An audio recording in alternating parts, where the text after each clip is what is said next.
There it is. Oh, there you go. Okay. Oh, good job. Thank you. And can you crown Jessica? Carrie? Yeah, she asked about that. We're going to do that later in the meeting as time allows, right? Yeah. Okay, yeah. I just don't like, nothing personal against you, Jessica, but I try not to crown people until they need to be.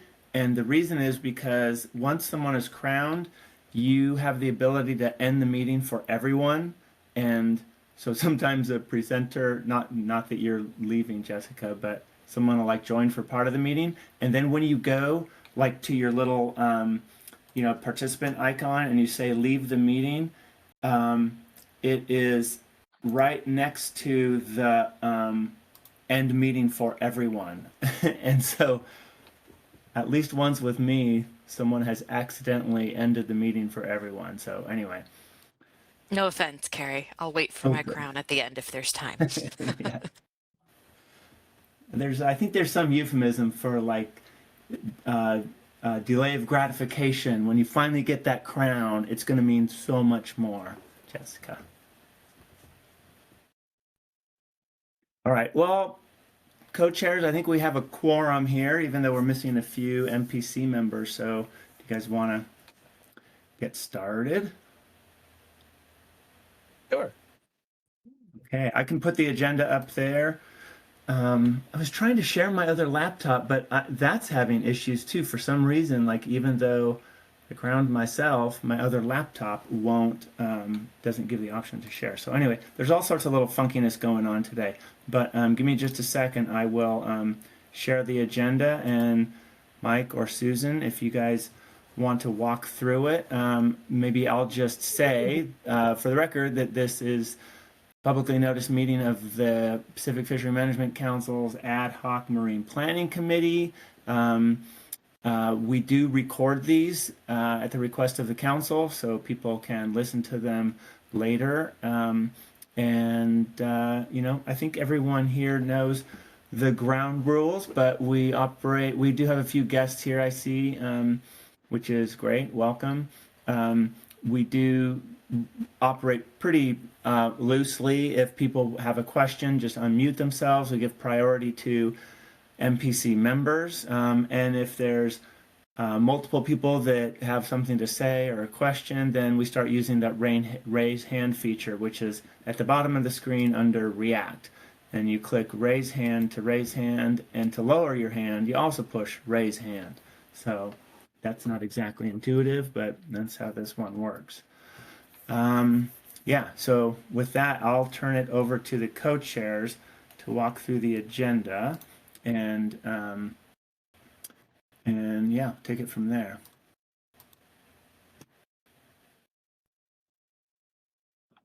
Mike? Susan, you want to do that, or shall I take that fun? Go for it, Mike. You do a great job of doing it, and I will be taking notes.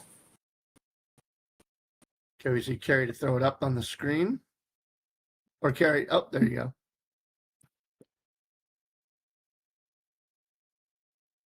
All right, so we'll have we're deep in the middle of our admin matters. Following this will be state and tribal updates as needed. We did hear from Corey 3 weeks ago in advance of this meeting, and he didn't suspect that there would be any Washington updates. I did follow up with him, but heard nothing. So when we get to that, we'll probably just see if anybody else has any thoughts on what may be coming from Washington.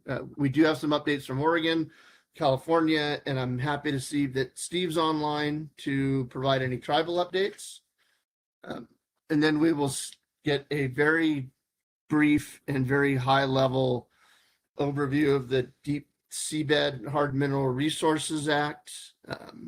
I'll be providing that, and hopefully we'll have a public commenter on to add some more light to that, but also do want to highlight that NOS will be presenting to the council in June, and I'm sure they will provide a much more detailed and in-depth look at mining activities on the high seas and what's required under that act.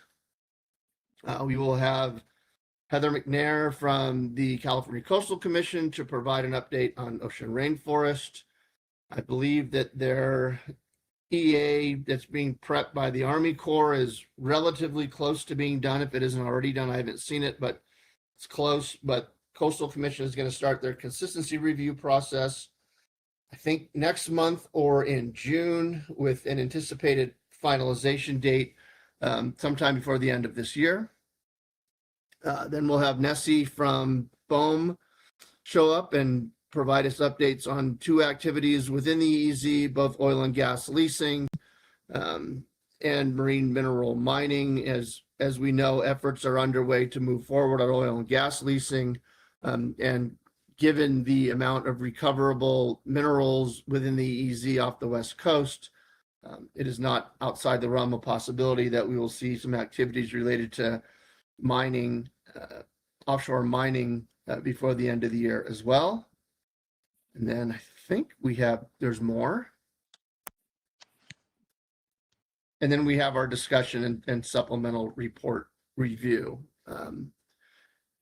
Well, and a public comment period at 11:30. But I think, Carrie, weren't we thinking about moving public comment up to before, after the deep seabed conversation, depending upon if somebody's here? Yeah, well, what we'll do is if someone shows up from the public on that agenda item and they would like to make their public comment there instead of waiting till later, that's fine. We'll also then at 11:30, since that was noticed in the agenda, we'll also ask again if anyone has public comment. But that's how we'll handle that. And then the only other addition would be Jessica, if time allows, will give a brief overview of the Pacific Fishing Effort Mapping Project, PACFEM. And I see Jessica has her hand up. Yeah, thanks for that, Ad. And also, if there's time, also wanted to have a bit of a discussion. There's been talk around the council floor around the quick response and how we have these really sharp turnarounds for quick response letters, specifically when they're 30 days. And so kind of the idea of potentially developing a template letter. And so Arlene and I have been working on that, and I would say mostly Arlene has done really a great job. So happy to have a little bit more discussion around that and then see what it would look like for full MPC and Habitat Committee review of what a potential template letter may look like that would kind of just allow for quick responses to be coming out of both advisory bodies in a way that would keep us on pace with all of the quick responses coming out with regards to some of these topics. So I think that deserves a lot more discussion and some review, but just wanted to give everyone a heads up that at least Arlene and I have been noodling over that and would love to have further discussion and share that and get feedback. So just wanted to add that to the agenda under MPC discussion and supplemental report review. Perfect. That'll be a welcome conversation. And then Susan. Thanks, Mike. I just wanted to ask Steve Joner. I know he had some of the things going today, so I don't know if you guys would mind or if it would be okay if Steve wanted to go first with the tribal update. And then we could get into the state updates. That might make it easier for his schedule, but I'll leave that to him to answer. That would be very helpful. I'm at a family gathering. Yeah, I indicated on the doodle poll I couldn't be available, but I just couldn't miss it. I'm at a family gathering in Albuquerque, and I'm charged with cooking the lunch for everybody. So I'll give this, and then I'll step away, but keep the thing running. So not a lot to report for the tribes. In late February, I think it was, the tribal liaison for BOEM sent a Dear Tribal Leader letter out to the tribes, notifying the tribes that they would be doing a programmatic EIS for proposed oil and gas leases off of California. and inviting the tribes to have government consultation, and then to join in as participating tribes on the PEIS development. And as far as I know, no tribes have responded to that or had any additional contact with them. You know, this came at a time of year when, you know, the salmon, PFMC salmon process was going in north of Falcon. So I don't think any of the tribes had time to look at much outside of that. So, you know, I'll be, when I get home, I'll be following up and seeing what anything's been done on that.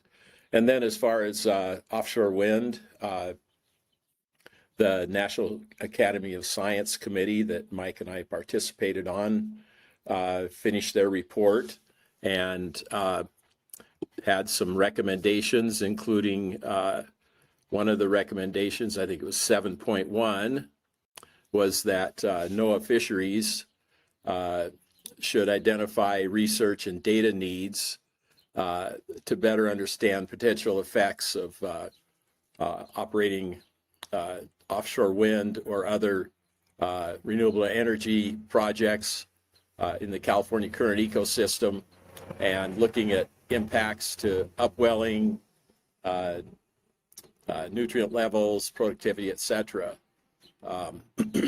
So, as you probably all know, we, the tribes, particularly Macaw, back in, I think it was probably in October of 23, made a formal request to the West Coast region and the 2 science centers to assist the tribe in doing this. And then things kind of got put on hold. And then when the president issued his memo to put further development on hold, things kind of went really on the back burner. But we feel like now we have an opportunity. You know, what we really wanted through this was a pause. Well, we have our pause. So I began discussing this with Science Center folks, and some of the tribes plan to meet with the Science Center at the June council meeting to try to get something started on this. And, you know, we don't want to just see, you know, time pass without doing anything, and then 2 or 3 years from now, boom, say, okay, we're going to start this up, and we'll have missed this opportunity. So that's one of the things I want to do. I keep saying, you know, this will be one of my last projects, but that's one I definitely want to see at least get started while I'm still around doing this. So I don't have any specific projects or plans at this point, but other than that, we will be working with them. And then one of the other recommendations by the committee was that Congress needed to provide funding for tribes that need to work with BOEM and who have kind of had this dumped on their laps, and takes a lot of time. So we'll be pursuing that as well. So that's my report for today.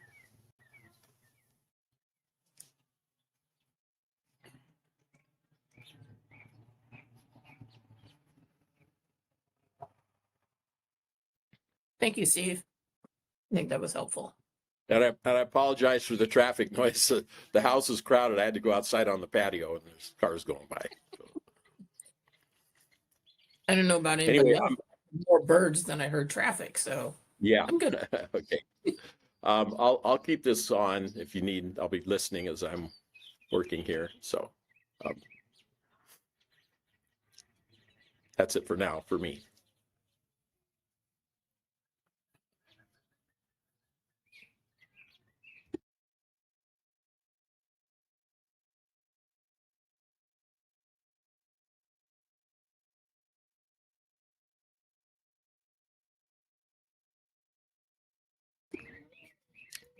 Are you still there? Sorry, I muted myself. Oh, yep. Okay. No, thanks, Steve. Appreciate it. Yeah, I didn't know if I got cut off by our program, by Ring Central. So, okay. Yeah, thanks, Mike. Roger that. All right, so on to the state updates now. And as I alluded to at the outset of our meeting, I did reach out to Corey Niles from Washington DFW when we learned that there was going to be the conflict between this meeting and the WCOA annual summit. Did ask Corey if there were any updates, and as of 20 days ago, he didn't think there were going to be any.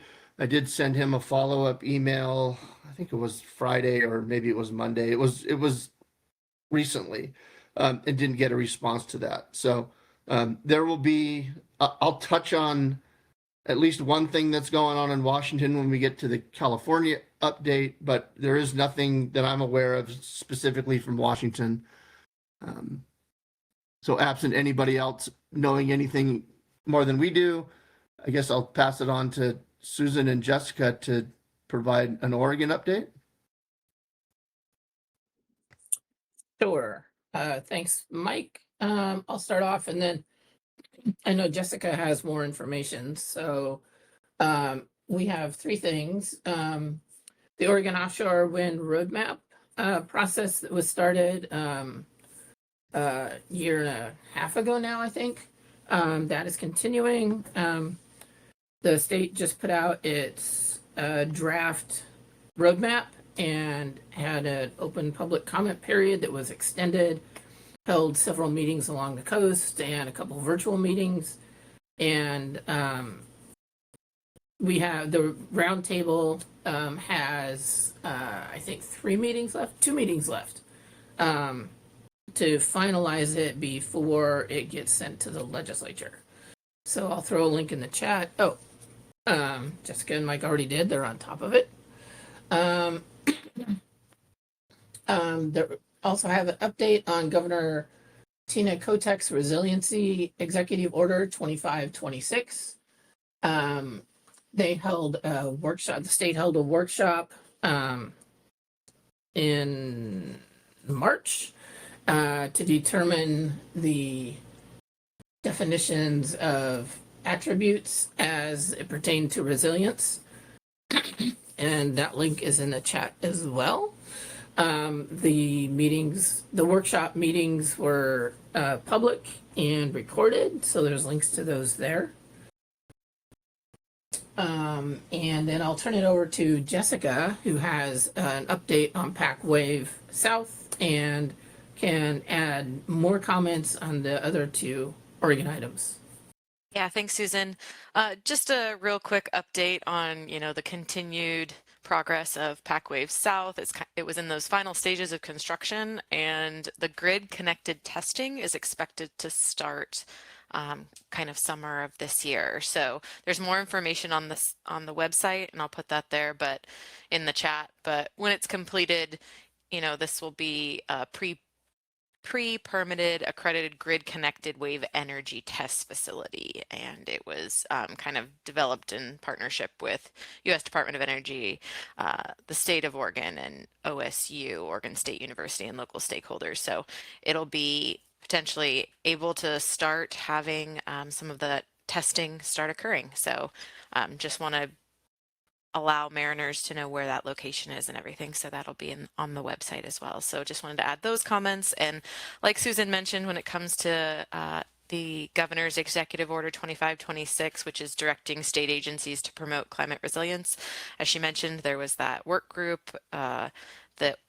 worked on developing attributes of resilience that the state will then use to develop indicators and work plans to measure success at achieving those attributes. Those are currently out for public review, so anyone in Oregon who's interested or wants to look at those, they're on that website, but the public review closes tomorrow, May 1st.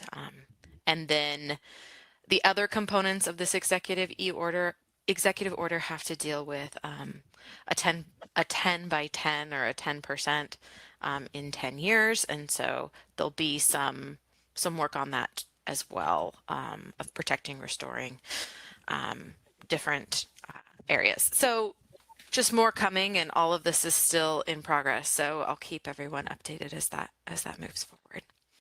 Go ahead, Suze. Thanks. I know there was some discussion about the agencies working together, and yes. I know during a recent OPAC meeting, 6 months ago, the agencies hadn't started that yet. Do you have any idea where that's at?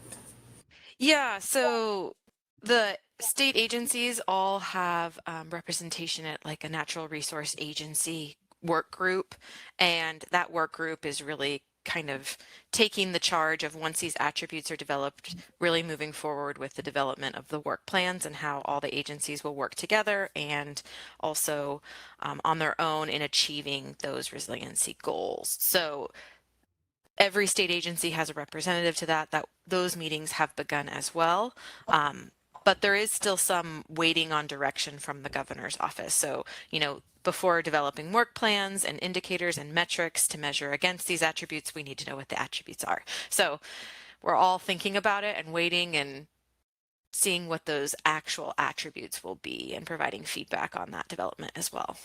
So hopefully that helps answer that question. Yep, it does. Scott? Oh, sorry. Nope, I just want to say thanks. It does. Scott, I see you have your hand up. Yeah, just a quick question for Jessica. Does PacWave have the devices already ready to go, are selected? I'm real curious about what devices will be tested when they do the grid testing. I don't have that answer, but I'm wondering if Delia Kelly, who I see is online, has an answer to that and could provide more feedback. Delia, any thoughts? Hello. Can you hear me? Yeah, we got you, Delia. Great. So Delia Kelly, ODFW, Ocean Energy Coordinator, and previous member of this group. Scott, good question. It's kind of a moving target as far as the devices that are on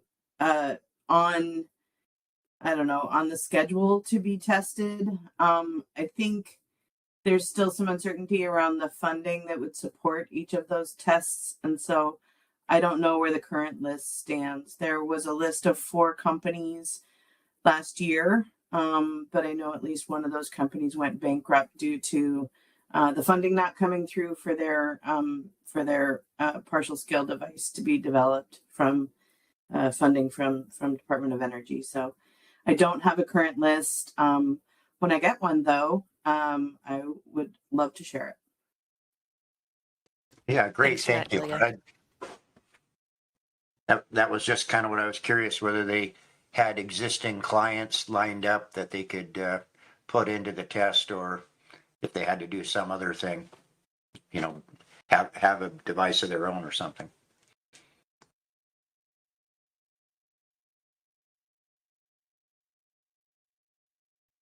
That's, I think, all we've got for Oregon.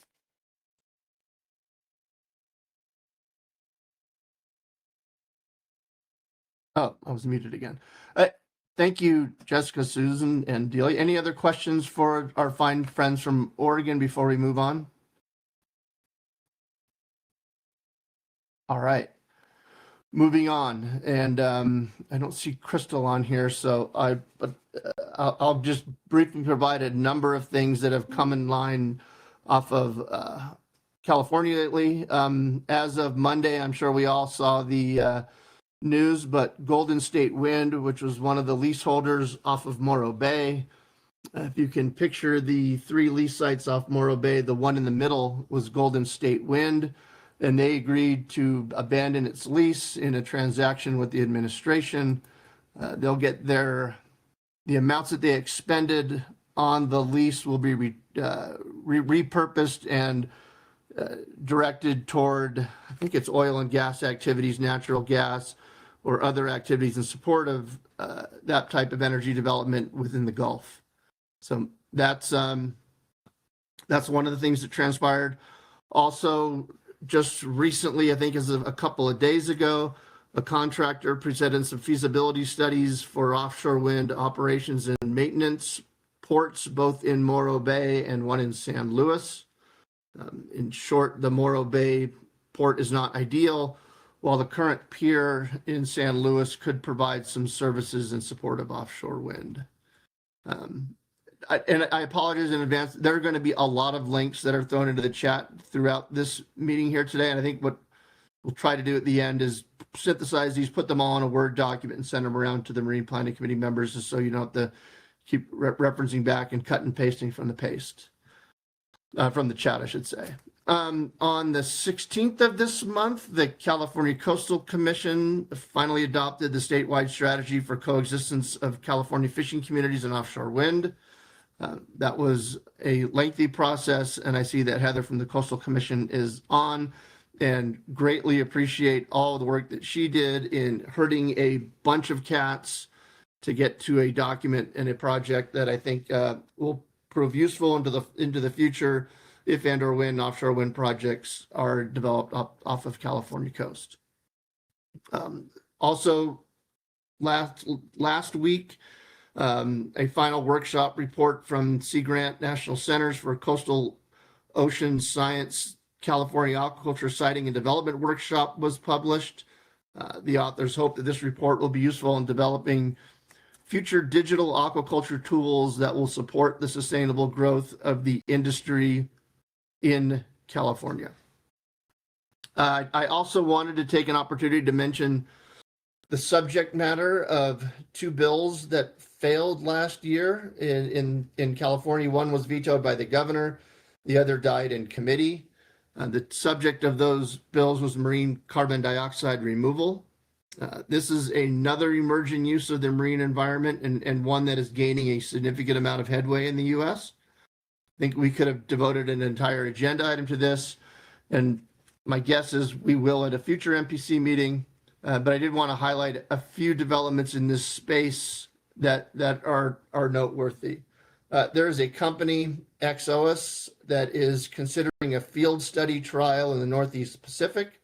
We're going to throw a link to a poster in the chat, and this has a pictorial representation of where that project will be placed. It's on the high seas. It's sort of near the Gulf of Alaska, but sort of not. I did talk to some folks in the albacore fleets, and they do note that there has been some fishing activity there in the past. So that's something to look forward to or pay attention to. There was a report from the Washington Department of Ecology that was submitted to the Washington legislature that was entitled Carbon Dioxide Removal Evaluation Study. That's also what's been going on. There is a recent workshop and a series of workshops, I believe, that are being put on by Washington Sea Grant that are discussing MCDR in the Salish Sea. California Ocean Trust has done a number of webinars within a series called Conversations on Ocean Carbon.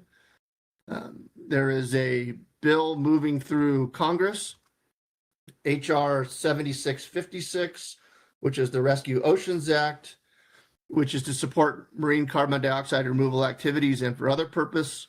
Representative Bonamici is an author of the bill. Be interesting to see how that moves forward. Most recently, the Responsible Offshore Development Alliance, in partnership with the Fishery Friendly Climate Action Campaign and 3 regional coastal acidification networks, participated in a project that was intended to increase the knowledge regarding MCDR amongst the fishing industry. There is a series of 3 different documents that are now available on the RODA website that are intended to talk about effective engagement with the fishing industry, governance of fishery-sensitive MCDR development, and co-production of information. Susan and I have been invited, I think that's probably the right word, to participate in a monthly discussion that is being coordinated by the Global Ocean Health Organization. Listening to those conversations, this is definitely something that is coming, and I know folks are trying to think about the best way that we can move forward with a governance structure and things like that, so that when MCDR is kicked off, it is done so in a way that is thoughtful and takes into account the needs of the fishing industry and fishing communities. So that's what I have on that. That's a stupidly high-level overview, and more than happy to take any questions, or if anybody else has anything they want to add about any of those topics, I will be more than happy to be quiet and listen to what others have to say.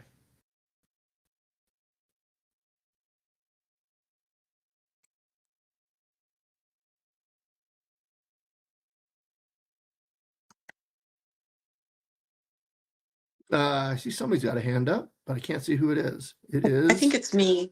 It's probably Okay. Arlene. I have two. You'll see me on there twice, by the way. One is my phone. There it is at the bottom. Okay, go ahead, Arlene, please. Oh, sorry, it's at the bottom. Okay. Okay, so on that last one, the Global Oceans Health Initiative, was that related to carbon removal? I didn't catch what that was about. Yeah, I'm throwing a link into the chat for their website. But yeah, they're an unaffiliated organization led by Brad Warren, who many of us may recall from the offshore wind conversations, and he's getting knee deep into this into these MCDR conversations. And this group that is meeting on a monthly basis includes members of the fishing communities, potential applicants, and project operators for MCDR related activities, and other folks. Susan, do you want to add to That's where okay. I might have fallen short? Nope, I think you got it. Thanks. And you said there was a bill introduced in Congress by Bonamici for what, Oceans Rescue Act? Is that what you said?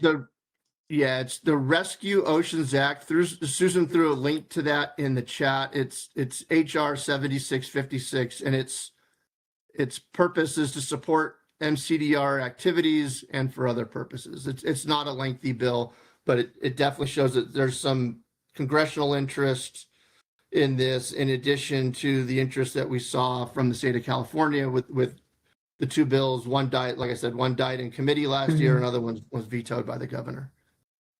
Okay. Oh, that's one of the bills that you're saying. Yeah, the HR 7656 is still, it was introduced earlier this year, and it's moving through the federal process, whereas the two state bills, that they're done. Neither of those are being converted to a 2-year bill. Okay. Thank you.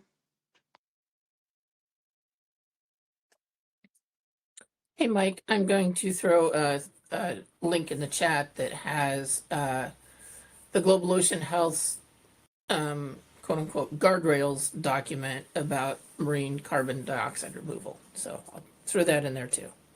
Perfect. Thank you. Yeah.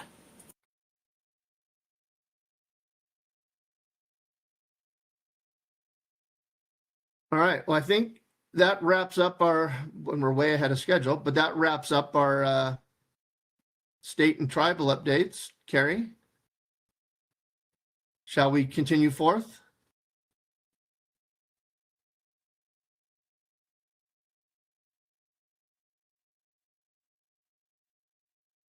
And I see you came off mute, but we can't hear you. Oh, how about now? Got you loud and clear now. Yeah. Thanks. Yeah. We're 22 minutes ahead of schedule, but I think we can move ahead with the next item, which is the Deep Sea Hard Mineral Resources Act. Mike, you were going to give an overview of that, and we can take public comment if someone has specific public comment for that one. And I think we do have Andrea here in the house. And then I did, well, not to get too far ahead of us, I do see California Coastal Commission is in the meeting, so if we're still ahead of schedule, that's fine. I'm not sure if Nessie can go earlier than 11 a.m., but I did reach out to her, and we'll just cross that bridge when we get there. So I think you can go ahead with your overview, Mike. Okay, so I'll talk slowly, and it wouldn't be me if I didn't have a presentation on this. So stand by.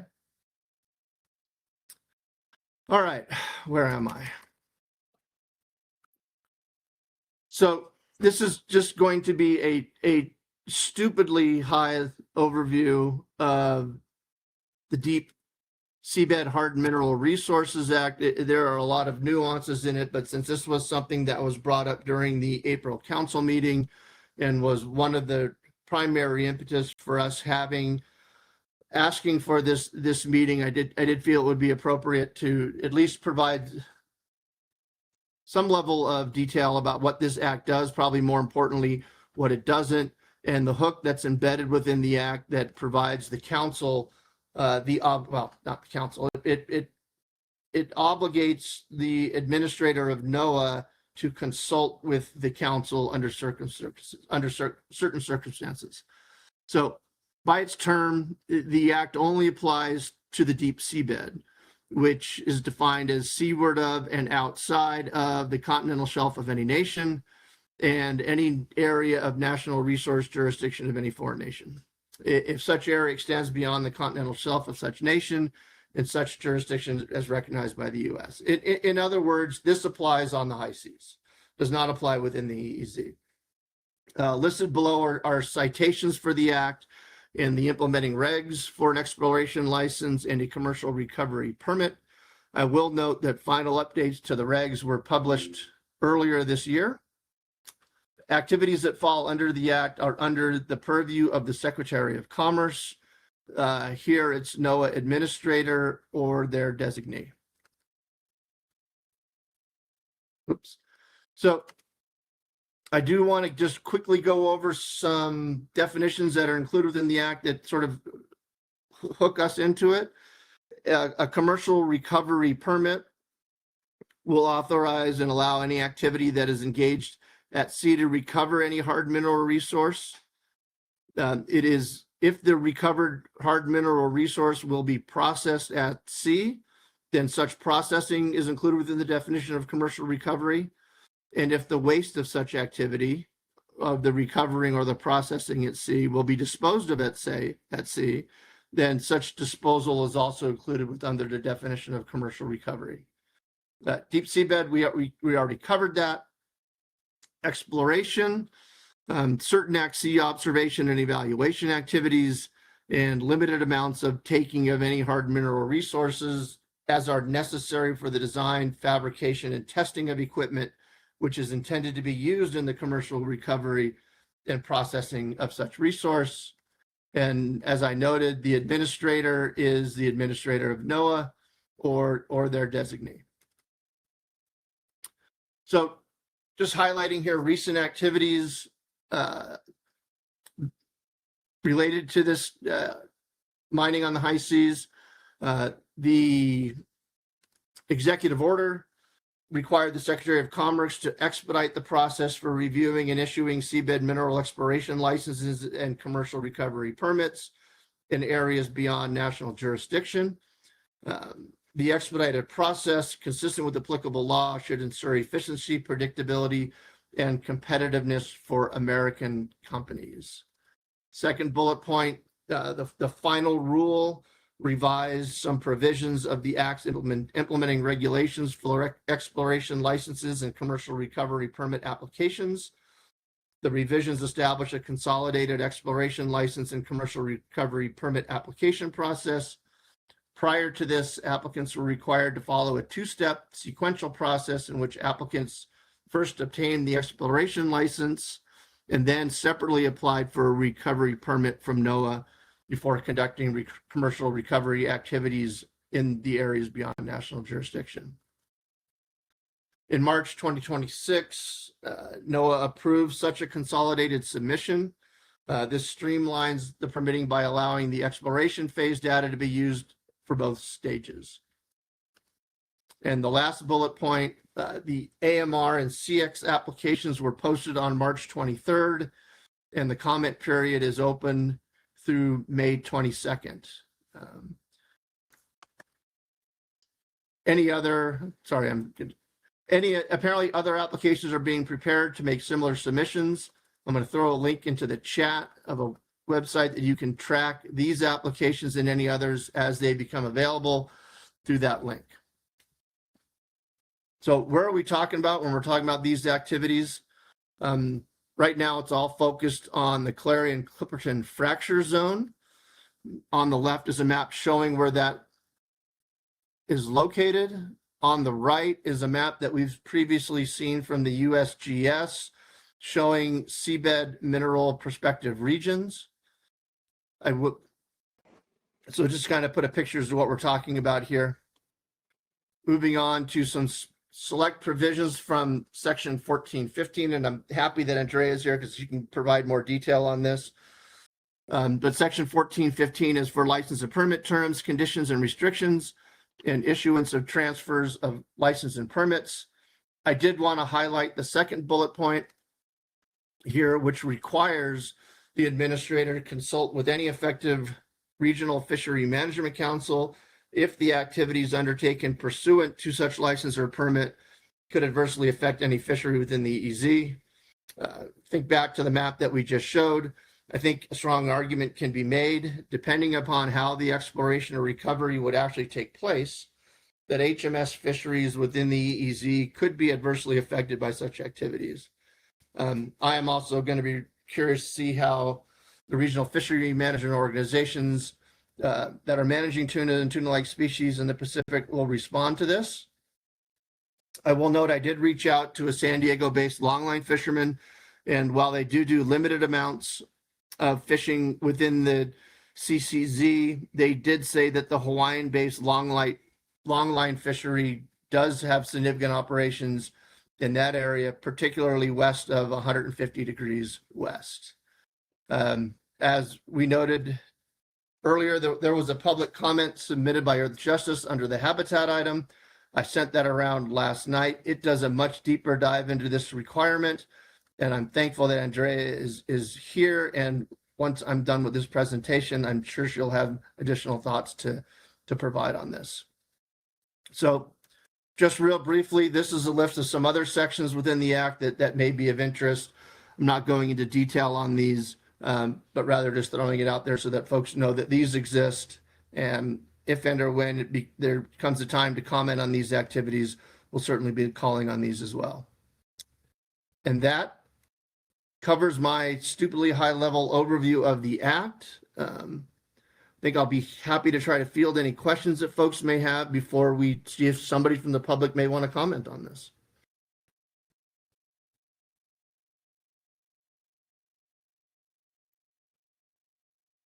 And I see somebody has a hand up, but I can't see who it is. It's Arlene again. Oh, go ahead. Yeah, I just wanted to point out that there is a PBS episode on deep sea mining. I just put the link in the chat. And then again, that seminar, that Hatfield Science Center seminar was about 45 minutes long, and that was really, really instructive. So for those who didn't receive the email, members of the public, that link is in the chat as well. Thank you for that. Oh, no, it's not. I'll have to add. I thought I put it in there. No, you did. Okay, It's up I'll there. add it. It's Well, that's the PBS link, but the link to the seminar is not in there.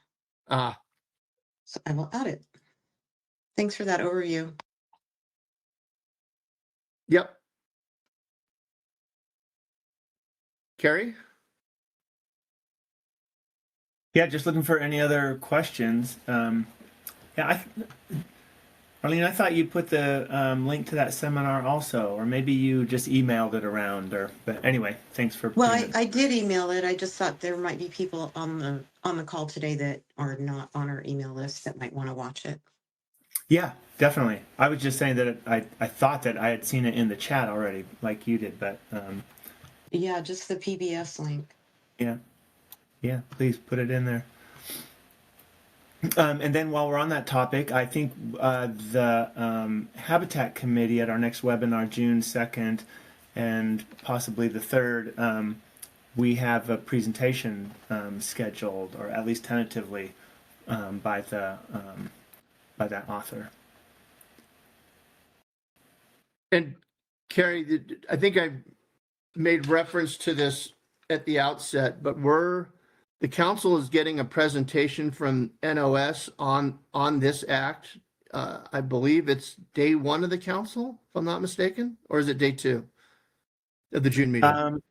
I think you're right, and it's day one. I'm pretty sure. I can double check. The June agenda has been a moving target, but yeah, I'm pretty sure you're right, and I think it'll be someone from the National Ocean Service on the East Coast, and so they're scheduled something like 11 a.m.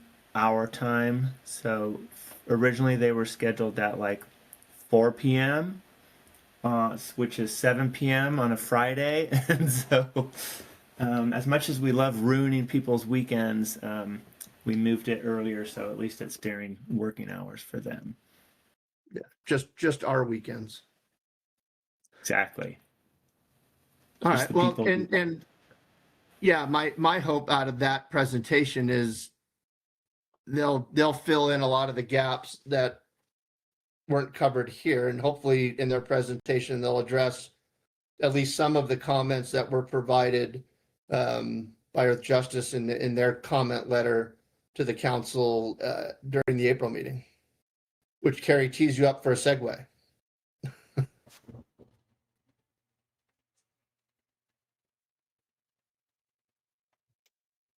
Yvonne, did you have something? I saw you come off mute. No, I don't have anything. I actually just joined. Thank you. I'll mute. Welcome. Sorry, Mike, I was muted. Are you talking about the public comment segue? Yes. Yeah.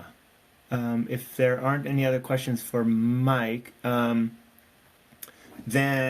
Andrea, if I saw you on, and if you're ready and willing to speak to your public comment, we'd be happy to take that now since it's relevant to this agenda item. So if you're ready, you can unmute yourself and speak away. And if you need to share your screen, just let me know. We can make that happen too. Great, thanks so much. Can you hear me? Yep, we can hear you loud and clear. Okay, great. Yeah, well, thanks for taking my comment now. Thanks, Mike, for the what I would say was a great overview. And I don't have a ton to add to that. But I am really glad and grateful that you all are taking this up, and glad that we could at least provide the letter for the April meeting and flag this issue for the council. I have to confess, I had not been familiar with the Deep Seabed Hard Minerals Resources Act until fairly recently. And so when my colleagues flagged that the act requires that councils that whose fisheries could be affected were supposed to be consulted, it occurred to me that might not be common knowledge across the board.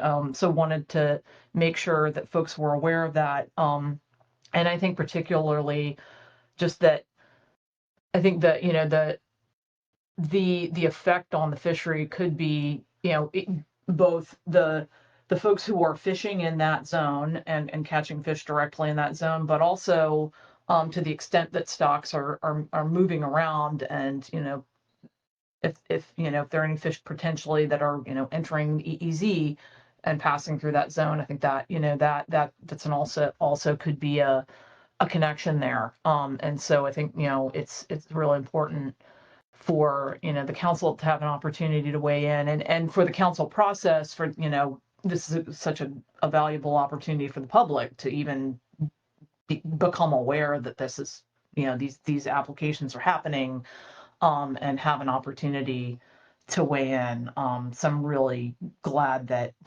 you all are taking that up, and also just want to offer any help with making sure that folks do know about this. I've been certainly reaching out to other NGOs that work on fisheries and trying to connect the dots with them and make sure that they're aware and raising this in the councils that they work in. I'm happy to help raise the issue with other councils, raise the issue with RFMOs. So just really want to offer help and trying to get the word out here, and also support, I think, the any opportunities for the researchers to present too. I know I chatted with Waldo Wakefield a bit about some of the studies, and he was really recommending Astrid Leitner's presentation and research. So yeah, I think just the more we can make folks aware, then folks will have the opportunity to weigh in on some really proliferating applications. I mean, these applications seem to be kind of multiplying by the week, and getting sped up. So again, grateful for your attention, grateful for the opportunity to comment. Yeah, no, thanks for that. And I think you're right. It's, I sent around a note to members of the HMSAS about this and sort of including the section of the act that you see on the screen now. I think, as you noted, to the extent that we get fish stocks that migrate across the Pacific from the Western Pacific to the Eastern Pacific, depending upon what migratory route they take, the activities in the CCZ could definitely have an impact on HMS fisheries that operate within our EEZ off the West Coast. I'm going to be curious to see to what degree folks from Pyro or Hawaii are paying attention to this. As I noted, in talking to a San Diego-based longline fisherman, there's a significant amount of activity that takes place west of 150 within the CCZ by the Hawaiian permitted longline fleet. So I'm assuming Eric is aware of this and is paying attention to this. But another, in just perusing the comments that were responded to on the final rule that was published in January, it was pointed out that the RFMOs didn't weigh in on this, and I'm going to be curious to learn from folks that are commissioners or participate in that process to what degree they're even aware of this.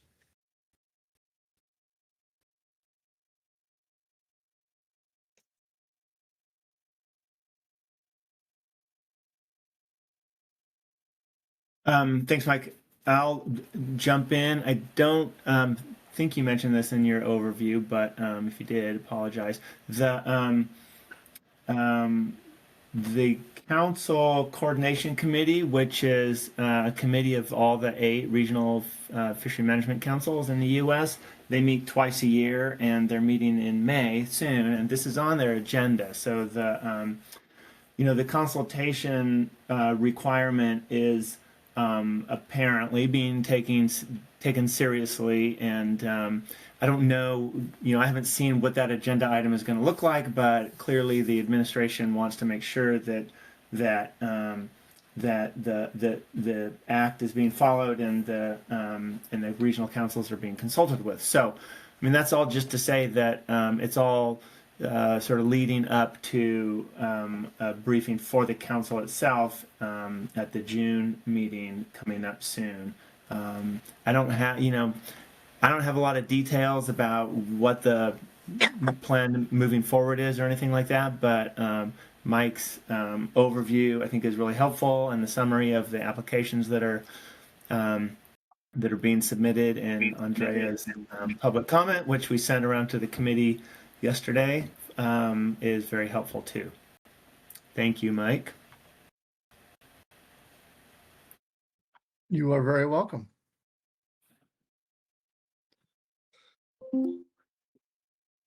All right, does anybody else have any questions, thoughts, ideas, concerns, whatnot on this agenda item?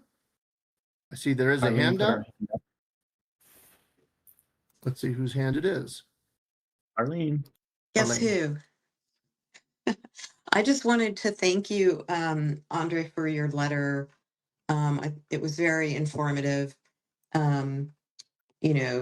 Certainly for the nexus with the council consultation, but also just the information about potential impacts on fishery resources. So I just really appreciated that you submitted that letter. So thank you. Thank you.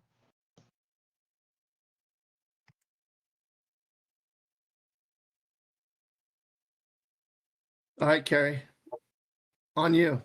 Oh, Scott, you got something to say?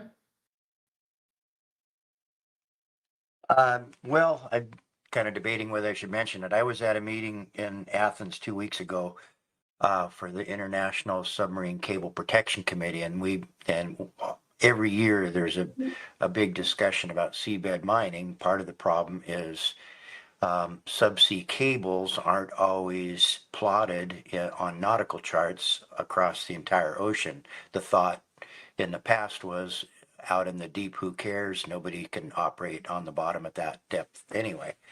Now, of course, that's happening and beginning. And my understanding from what I gathered, and I got to admit I'm not real well versed in this, is that most of the nations that are a part of the United Nations Convention on Law of the Sea have to work with the International Seabed Authority to get permission to do deep sea mining.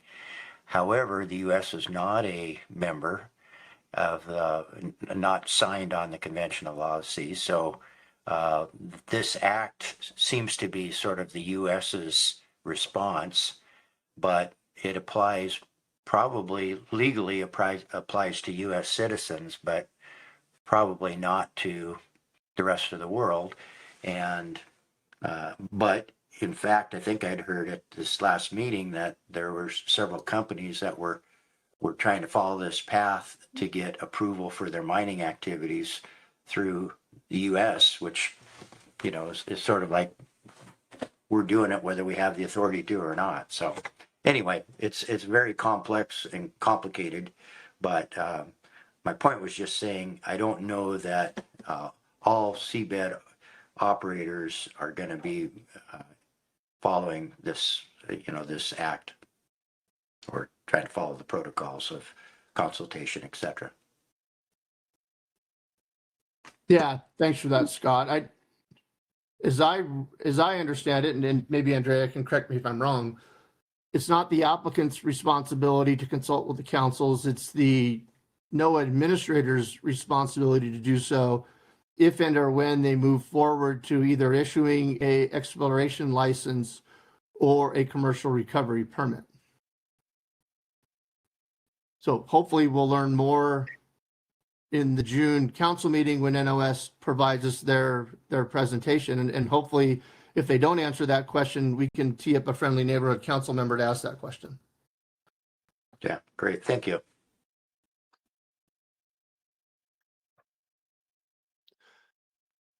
And then just for clarity, I know at the outset we mentioned that this only applies on the high seas. That is a very true statement. For mining activities that take place within the EEZ, that falls under BOEM's authority, and that is going to be one of the things I hope that Nessie will brief us on when she shows up in an hour or so.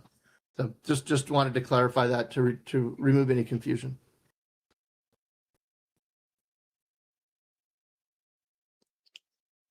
All right, Griffin, I'm handing it back to you. Excellent, thank you. Yeah, and Nessie does plan to talk about mineral mining within the EEZ when she joins us. And I also heard that she could join as early as 10:30 if we get there. We're still about 27 minutes ahead of schedule. We do have a break coming up, but anyway, I think we can keep moving through the agenda. And the next agenda item, if we're done with that, I guess I'll just do one more look around the room to see if anyone has any other questions on the high seas mineral mining topic. Oh yeah, I guess we have a break scheduled now. So if there are no other questions and I don't see any hands raised, then why don't we go to our 15-minute break now? Let's call it a 16 or 17-minute break. And if Heather is ready at about 10:20, then why don't we reconvene then? How's that sound? Well, actually, I guess we could just wait till 10:30. What's your preference, co-chairs? I'm going to pin it back on you. you want to take a 25-minute break or a 15-minute break? Personally, Carrie, I would prefer it to be 15 because if we have an additional 10 minutes at the end for a PAC-FEM discussion, I don't think that would be wasted time. Yep, I think that makes sense.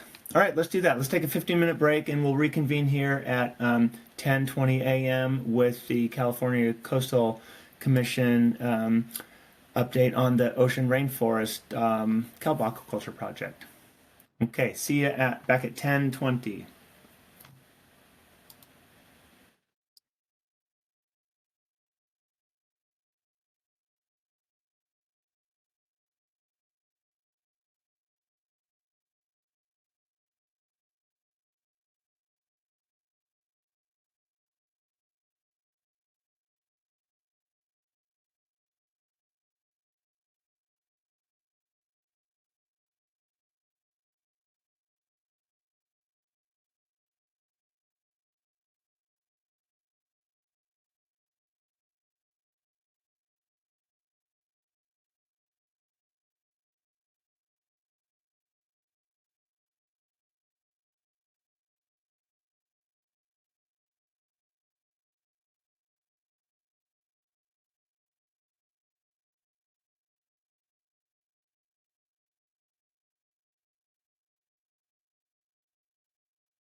There's some questions that have, or some projects that I think we've worked on before where the condition was the area has to be trawlable after project has been removed. But then I guess there's been concern about who says what's trawlable afterwards. So I think we're still working on what the decommissioning condition looks like and how we address that with this commercial project. Okay, thanks. And I would assume that, Mark's group, the purseine fleet that operates in that area, and then, reaching out to folks in Ventura and or Santa Barbara about, what that could mean, should mean, and all that will be useful as well. Yeah, that'd be great. Perfect. All right. Anybody else have any questions for Heather on her presentation? I have a question, Mike. Go right ahead, please. Awesome. Thanks for the presentation, Heather, and for pulling this schematic back up. You mentioned with these ocean cultivation units that are being depicted here in kind of the call out that the baselines are like that gridded line where the cultivation of the macrocystis is happening. Did you say that that's at 10 meters depth? That I think 10 to 15 meters is their proposed depth that it would be. Okay, so all of this would be submerged at that depth. That's right. That's right. And Okay. it's hard to see on this figure, but there's like lines of buoys across here that suspend it. Then so Yep. the surface on the surface water is just those buoys showing. Yeah. And then whatever kelp grows from there. Yeah, and so I guess my question is, looking at this seems like quite a bit of line at depth, at a shallow depth. And so I was just curious if you could speak to some of the considerations you're thinking about with regards to entanglement risk and secondary entanglement risk as well. Yeah, we certainly are concerned about that, and we're concerned about it with the pilot project as well. I think that's something we're still digging into about how do we mitigate for it, how do we monitor for it. So, and not a super satisfying answer, except for that it is on our to-do list to figure out, to look at that more closely. Great, thank you.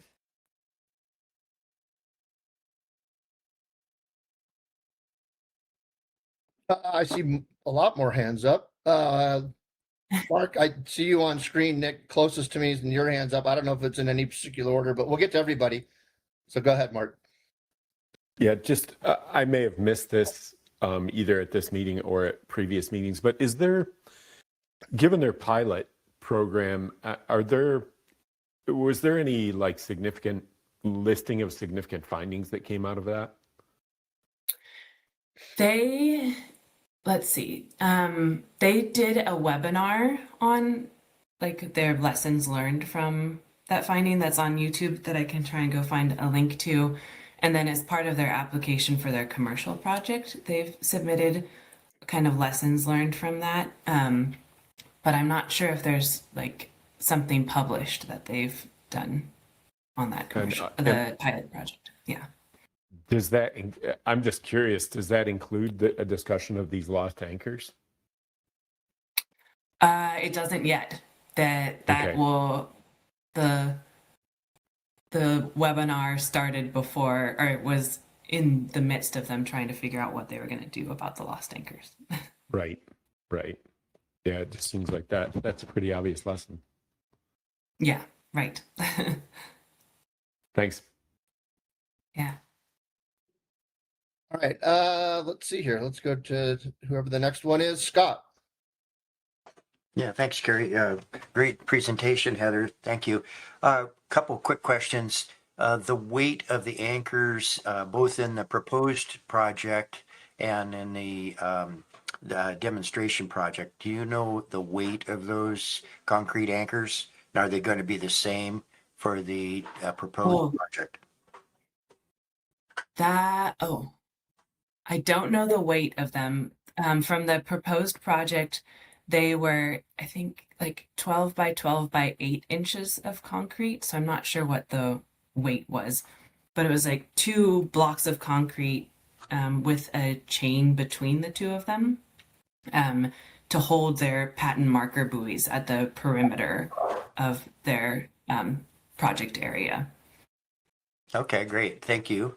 And then the second question had to do with the demonstration project. Did they find growth of non-target, if they're trying to get giant kelp, what else grew on lines in the demonstration project? Yeah, great question. And in their overview webinar, they talk about biofouling a lot from mussels out there.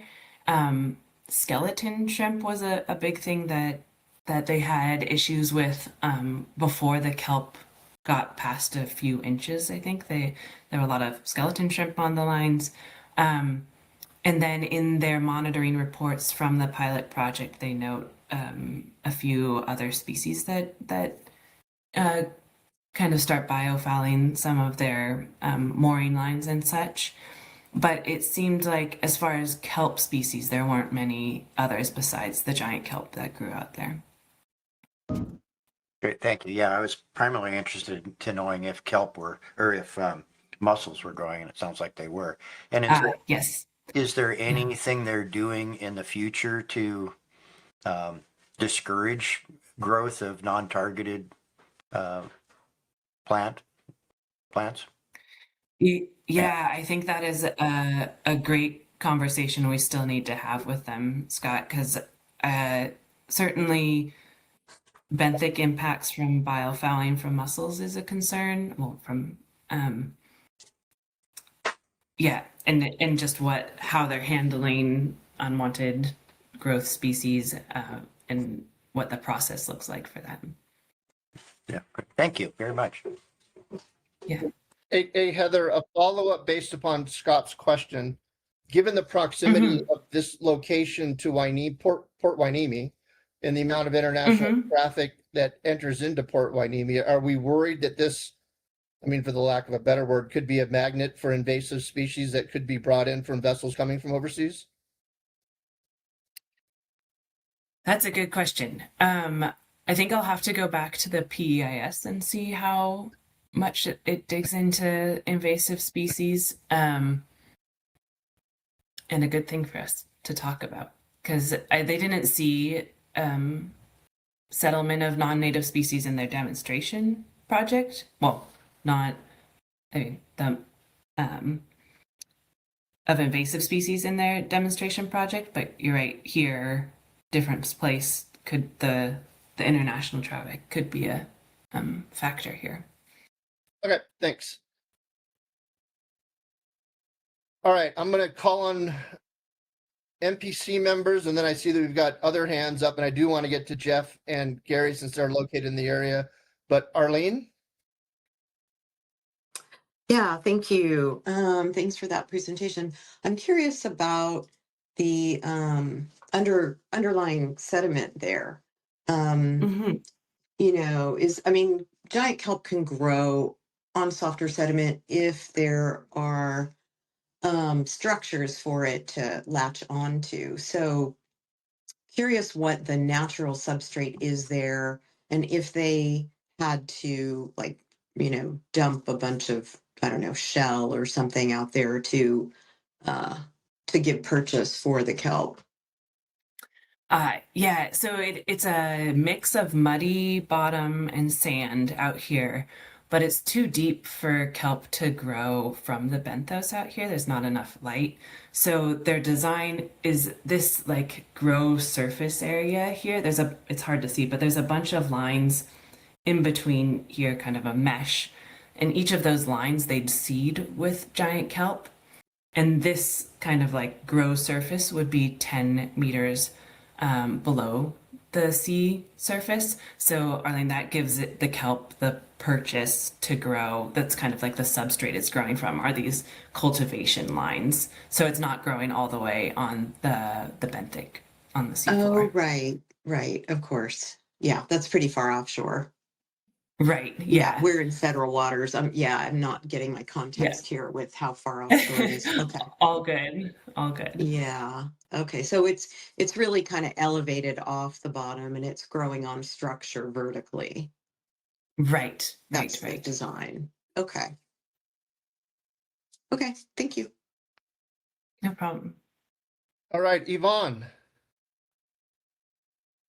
Thank you. I had a sort of follow-up question to Jessica's question. I'm thinking about fisheries regulations and similar situations, and I'm wondering first if it would be possible to have some kind of requirement that this area be tended on some level of frequencies. I'm thinking, like, what if some piece of this panel or net breaks free and then becomes essentially ghost fishing gear?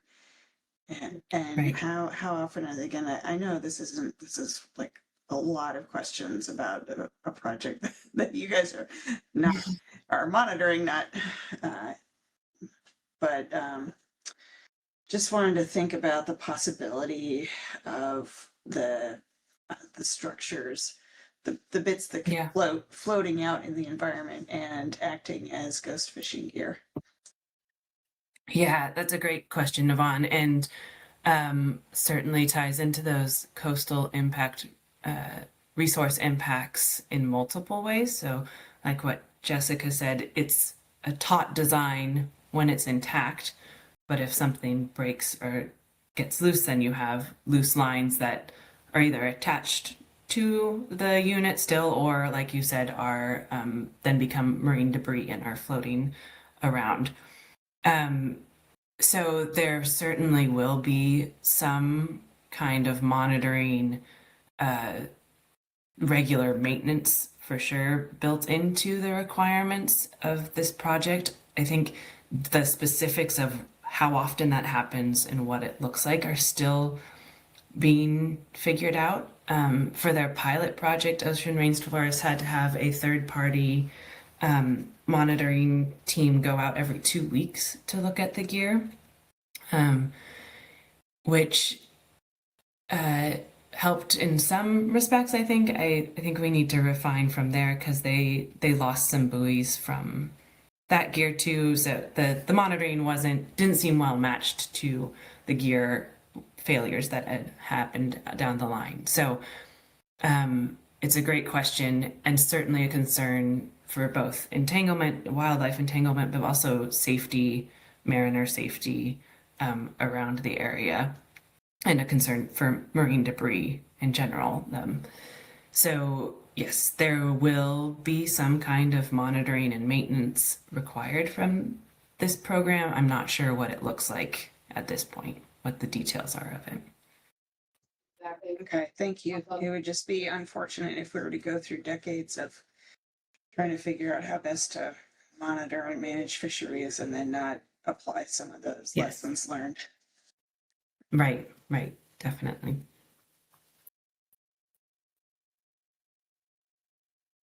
All right, Gary Burke, I see that your hand is up, and then Jeff, you'll follow Gary. Thanks, Mike. Hi, Heather. My name is Gary Burke. I'm a trawler here in Santa Barbara, and I've followed the Ocean Range project, pilot project for a while here, and I know they've lost the cement buoys. I think the draggers will find them. But one of our bigger concerns to me is that the mussels grow. Anybody that even throws a line in their slip in their dock, the mussels start growing in a month. They had over 80 buoys in that little 16 acre, and there's mussels all over the place on the buoys, and they had a problem with them growing on the lines. So my question is, if the size of this 80 acre one, there's going to be buoys all over. There are going to be shells dropping. You're going to create shell mounds, let alone lost anchor gear. How are they ever going to clean that up? Or, I mean, this is right in the middle of trawl grounds. We're going to lose a massive area. I don't know how they can, how do they get that situation under control? Yeah, I think that is a great point, Gary. And I am concerned of how much of an issue it was at the pilot project and thinking about what that scales like out to 2,000 acres. I think this kind of comes to Mike's question about what is the decommissioning requirement and then just general maintenance requirements too. And that's very much on our list to talk to Ocean Rainforest about. What is their biofouling plan? How do they take care of it while they're in operations? And then what is the decommissioning if this is just going to be a temporary loss of trawling while they're doing the operations? What does it look like to decommission this so trawlers can trawl back in the area again? And so I think those are very much ongoing conversations we need to have with Ocean Rainforest before this comes before the commission. But Gary, I'd be happy to give you my email and we can talk further. It would be great to keep in contact, especially with trawlers in this area, because I think those are going to be our largest fishing impacts here. Will do. Thank you. Thanks. Thanks, Gary. Okay, Jeff, you're up. Hi, can you hear me? Got you loud and clear.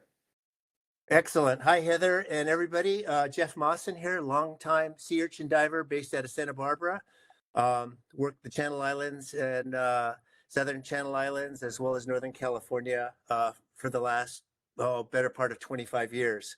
I also, as a caveat, I just wanted to mention that I was contracting with Ocean Rainforest in the Santa Barbara pilot site for close to 2 years, and installing and removing gear and equipment and working with a variety of scientists on the project, you know, to monitor and install.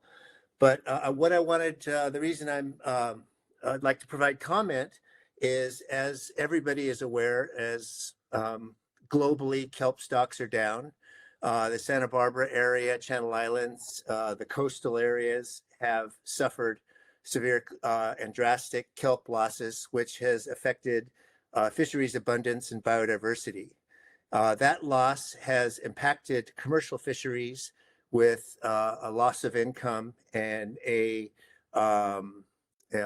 sort of left us, for the most part, with a destitute benthic environment out to 100 feet.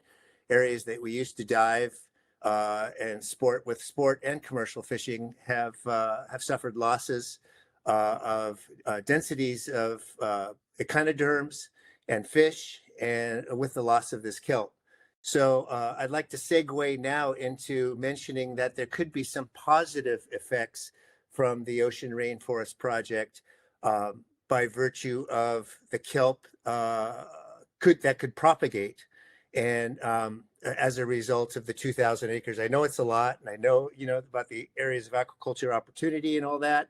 Something's probably going to happen, but in the context, Heather, of your draft environmental impact statement, if you could focus on the potential of gametophyte propagation by virtue of the kelp being there, and how that might serve to repopulate our ecosystem, these in the Southern Channel Islands here, or the Northern Channel Islands, as well as the South Coast area.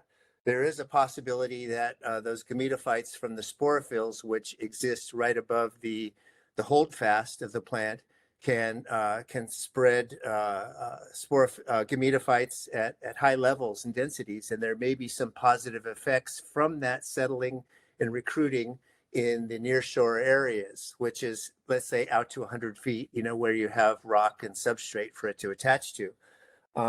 So if you could look at that in terms of your draft EIS, that would be very helpful.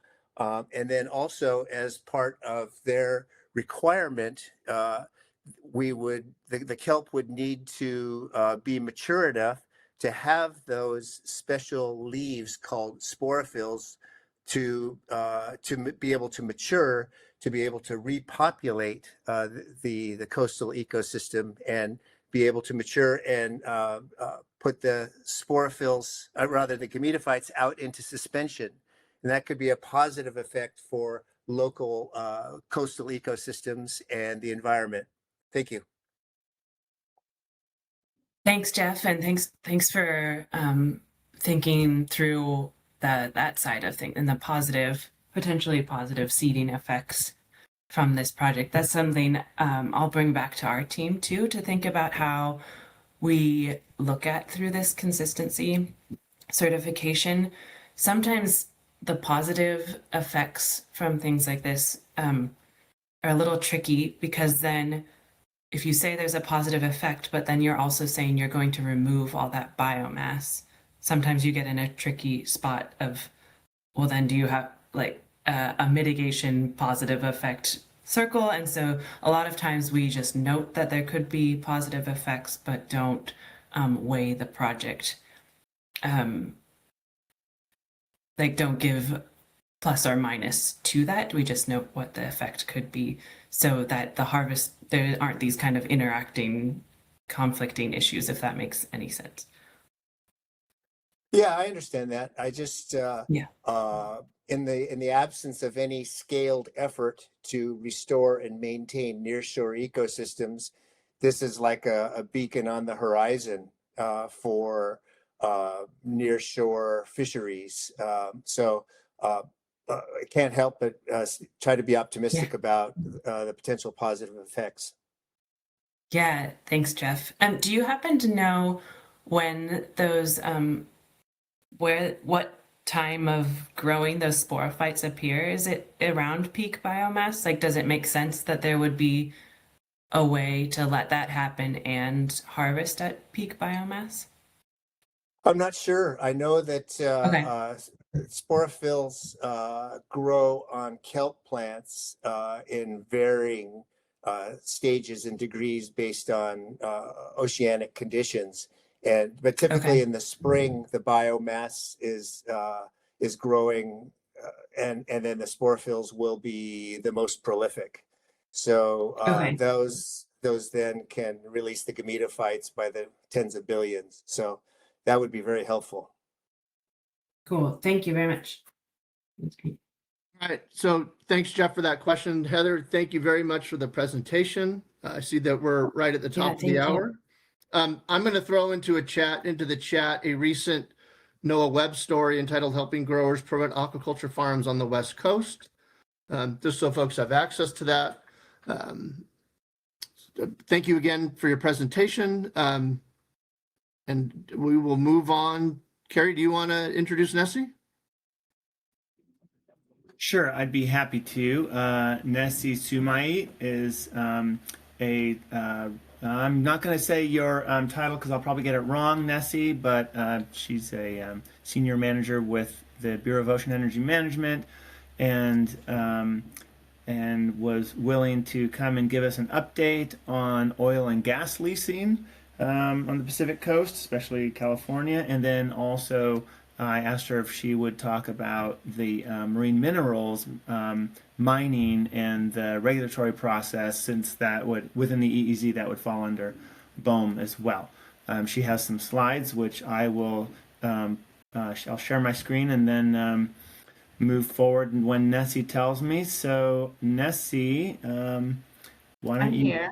Okay, yeah. Thank you for joining us. I appreciate it. Just give me a sec to put the PowerPoint up, and you can take it away. Okay.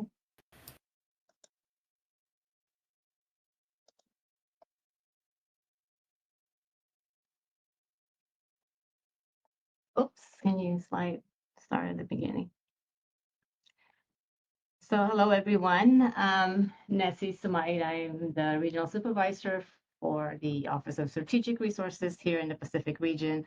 So that office is charged with planning and leasing and development of energy and mineral resources in the Pacific region. So happy to provide an update and status of our activities, and good to join you guys again. So Carrie, you can flip. Right, to start with, some of you may have already seen this, and some of you have been following this for a while, probably was even aware that BOEM and BSEE were together before. So the Department of Interior announced that there's a phase plan to establish the Marine Minerals Administration that will bring together BOEM and BSEE's functions. This is intended to be like a phase transition. There shouldn't be any changes in regulation. It's just a matter of putting the two entities back together again. As I said, we were together once. And so hopefully there's no timing in terms of when this will happen, but we're just taking our time through it. Right now, we don't even have logos or anything like that. So as you can see, I'm still using the BOEM template. Next slide, please.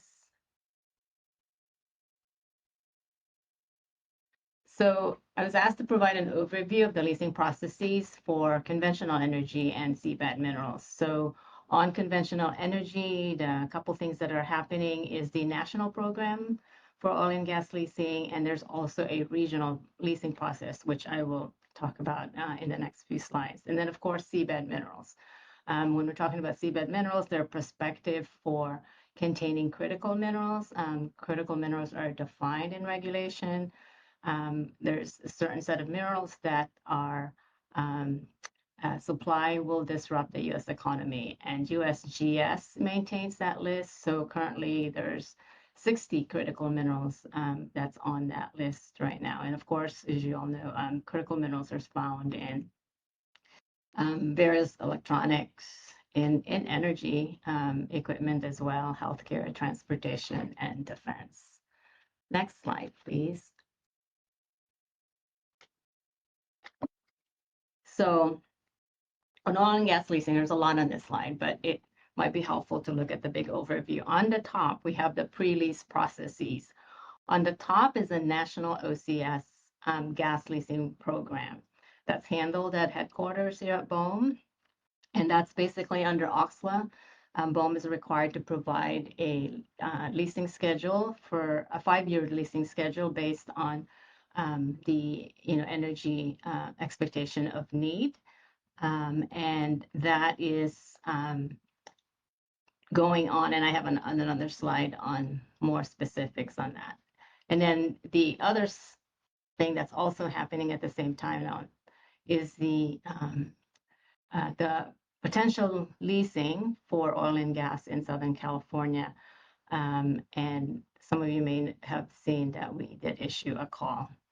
And I'll talk about those too. And then just below is the post-lease processes, which is if there are lessees and they have to submit various plans that I think some of you are familiar with for BOEM's review. The next slide should have the national program. So Carrie, can you flip? So we are in the 11th National OCS Oil and Gas Program. As I said earlier, under OXLA, the secretary has to provides a 5-year leasing schedule based on the expected needs. And so that process handled primarily through headquarters, supported by all the other regions and offices. It began in April when the request for information was published. That went through a comment period. Then the draft proposed program, or the first analysis, was out, and the comment period there closed in January. So it's important here to point out that in the draft proposed program, which is just the first analysis and proposal, California leasing is included. It provides a leasing offshore California beginning in 2027 and in the planning areas ending in 2029. And then following that would be a proposed program. I don't have a timing for when that will be out. And then finally a third analysis and then an approval. So the reason we're in the California leasing process is in order to meet a 2027 lease sale, certain steps would have to begin now. And so we're doing both of them sort of in at the same time. And obviously, if it falls off the proposed program, then the leasing program will be terminated. So the next slide is the regional leasing program. So Carrie, please. So we did issue 2 calls for information in the Southern California and the Central California area, because these are under the draft proposed program 2027 lease sales. And so those are just maps of the Southern and Central California planning areas. And we are also, we've triggered a programmatic environmental impact statement with a public scoping period in February. So that comment period closed. And so right now we're in the midst of conducting that programmatic environmental impact statement.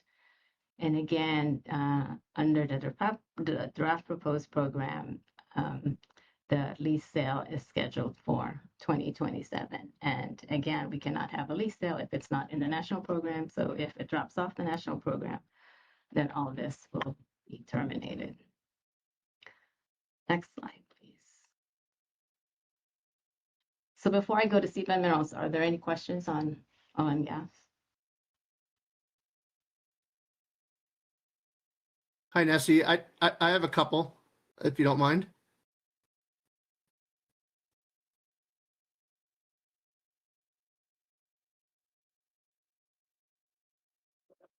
Can you hear me? Yes, can you hear me? Oh, yeah, sorry. So 2 questions basically on this. Given the scale of the program areas and how they extend out so far, are we contemplating, or is BOEM contemplating floating oil and gas facilities? We're not dictating, and obviously in the oil and gas, the bidders select the blocks, and then there's a bidding process. It's kind of not like in renewable where we determine leasing areas, and we're not dictating technology, so we're just making areas available. What is proposed would be in the development and production plan, which comes after leasing for the lessee. So those are just, areas where the planning areas are pretty broad. Not all of the entire area has been studied for potential geologic formations that could support oil and gas. So it's just the way we've drawn the lines. Thanks for that. And the second one is, this is with regard to the programmatic EIS. Will there be comment, I noticed the notice of intent was published, the comment period closed on that. When is there going to be a draft programmatic EIS published, and will there be comment opportunities on that, or is it going to go straight to publication of a final PEIS?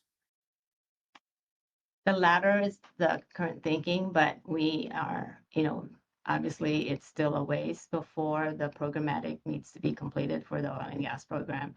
But right now, that is the plan, is that it would go to final programmatic. And again, this is, programmatic.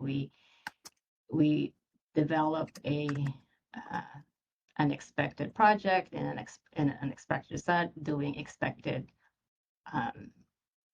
activities.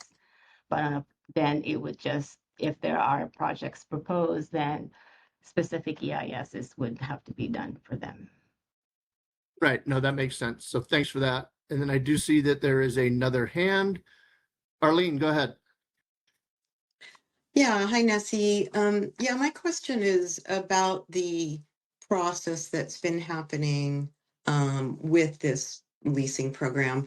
So we've seen like 4 Federal Register notices, or maybe 5, come out in as many months with these brief 30-day comment periods. And they begin and start kind of right on top of each other. I think the last one was the Federal Register notice was published the same day that the previous comment period ended. I guess my question is, at this pace and with this essential overlap, how is BOEM considering and incorporating the council's comments, which the council has commented 3 times now, and other public comment into BOEM's decision? Because the impression is that there is no review, there's no opportunity to review public comment, and it's just the next day another, Federal Register notice with another document is published. So how is BOEM incorporating the council's comments and other public comment? We could have a separate PIS conversation if you want to have, but really the PIS will include the comments received. So there's typically a summary of comments. And, our intention always is to try to address the comments that we've received. I don't think we've ever done a one-on-one, even in, like question and answer. But I think, the intention of the program is to include, that's why we had the scoping, to include the comments that we received on that. And then we go through our consultation process. I think at this point, that's kind of all I can say on that. But if there are, and I'll talk to our NEPA people and just kind of see if there's more that we can provide, or if you all want to have more of an update on the PEIS. Well, if I could maybe clarify. So if the council submits comments in the open comment period, and the very same day another public notice comes out, how on the same, leasing program, how were the council's comments able to inform that subsequent Federal Register notice? If the council is saying these areas are, highly sensitive, you should not lease in these areas, how can there be consideration for that, even in the call area phase or the programmatic EIS phase, if, if they're not considered prior to releasing the next Federal Register notice? Right, and I guess I probably need to kind of know exactly which overlaps you're talking about, but like just on whether it's the national program, which is broader, and then like here on the call. So we had a comment period in February that had a 30 days, so it closed in March, which is kind of the same time that the comment period for the EIS being closed. So I'm not understanding the overlap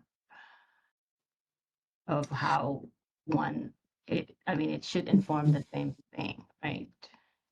So the notice of intent was announced on, I guess, February 26th, and it closed on I mean, I don't have the dates in front of me, but here you have closed March 30th. Which is Like, and yeah, I mean, there's been multiple. I don't have it in front of me, but I recall one of them, the first one, the council commented on, the date closed. 4 days later, there was the next public notice. That was open for 30 days. On that closing day, the next public comment period opened on that same day. So these are like practically overlapping, but yet it seems like one Federal Register notice is meant to inform the next one. So if you're, like with the call areas, the idea was to receive public comment on those call areas, which the council did comment on that. But then the notice of intent, or whatever the next comment period was, came out 4 days later, and it could not have considered the council's comments or any public comment if it was published 4 days after the comment period ended, if that makes sense. so the So I call for, just, yeah, I think once informing, like the programmatic EIS is the scope, Mhm. given the fact that we have a call on the whole planning area, right? Mhm. And so the next step in the process would then try to do an area identification form, like it's a call and then area ID and then a proposed lease notice if it progresses that way.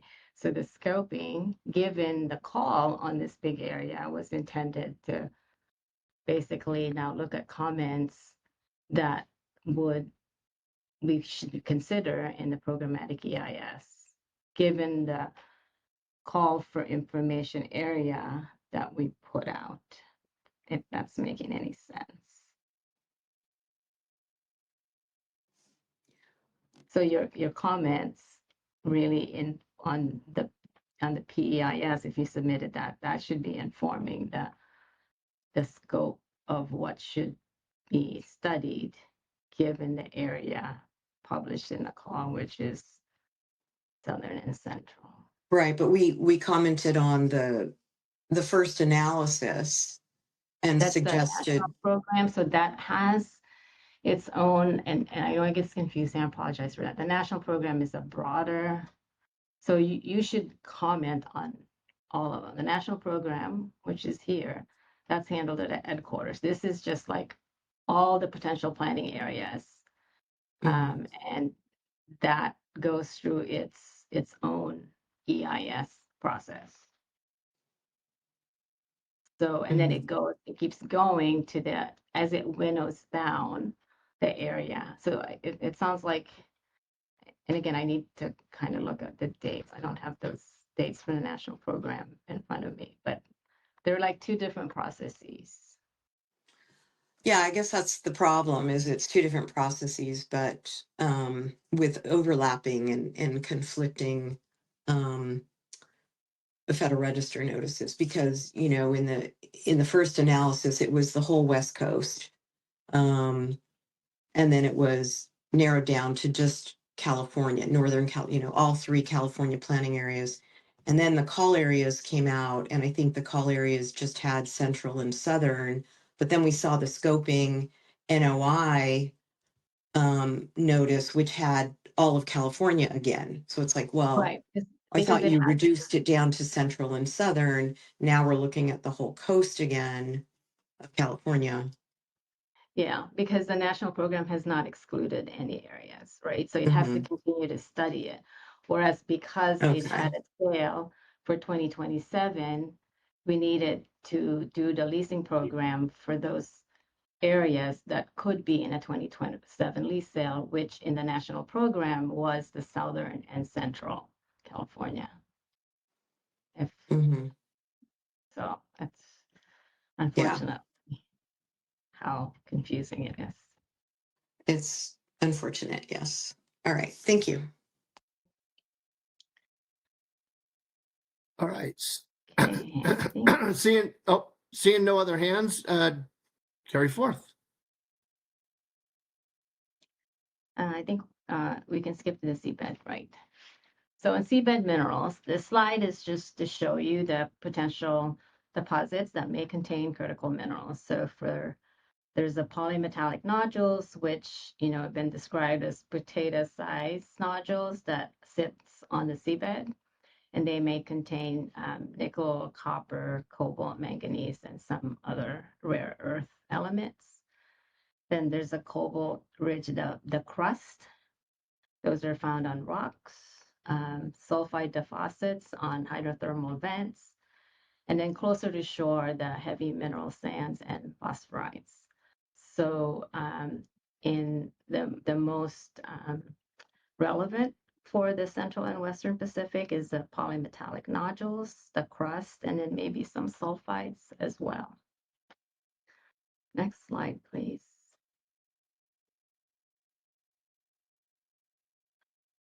So we rely on our federal partners, USGS. They have done a lot of work on seabed minerals, and then we also rely on NOAA, specifically on trying to do more resource evaluation with their vessels and their ships. And so from a resource evaluation perspective, we are simply relying on prospective maps. I mean, no one knows exactly where these seabed minerals are. So the map here is showing prospective maps of where seabed minerals could be found that may contain critical minerals. And this map is, should give it the credit.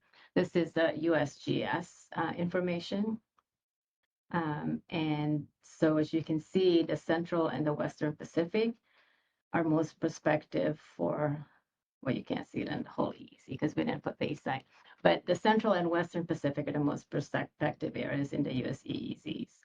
And again, it's not just because these maps show they could be there.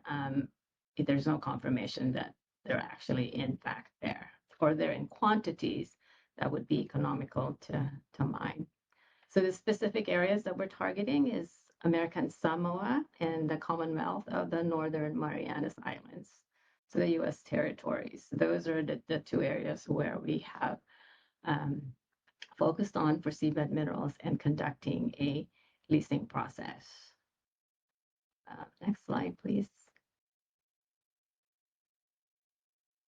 So this is somewhat similar, maybe familiar, some of the names familiar for renewable energy. So this is the seabed mineral leasing process. Basically, we request information like a call, we call it RFI here. Then we identify areas for potential leasing. We do a NEPA on areas for lease sale. And then we do a proposed lease notice with the sale procedures, the stipulations, and the terms, and then the type of auction, a leasing process, and then a competitive lease sale. The interesting part about seabed minerals is it's only a cash bid process. It doesn't have that multi-factor twist to an auction format that we had for renewables. So those arrows on the top just shows you where, it's okay, both American Samoa and CNMIR. We're in the phase of beginning or in the midst of NEPA review after identifying areas for potential leasing. Right, next slide. So a lease only authorizes the lessee to do preliminary activities. These are bathymetric, some geological and geophysical mapping, and other surveys. More or less what like NOAA vessels, what the NOAA scientists do when they go out and look for, try to do resource evaluation. They can't do anything more. So that is the only activity that a lessee can do in order to inform the development of plans. Plans could be submitted separately, or if they have enough information, they could submit them in combination. So if they're going to try to delineate anymore, if they're going to try to test like equipment or pilot programs, they're going to have to submit plans. And then finally, if there's a mining, activity, they have to submit that as well. And each one of those will have to go through a technical and environmental review prior to being allowed to conduct activities. Next slide, please.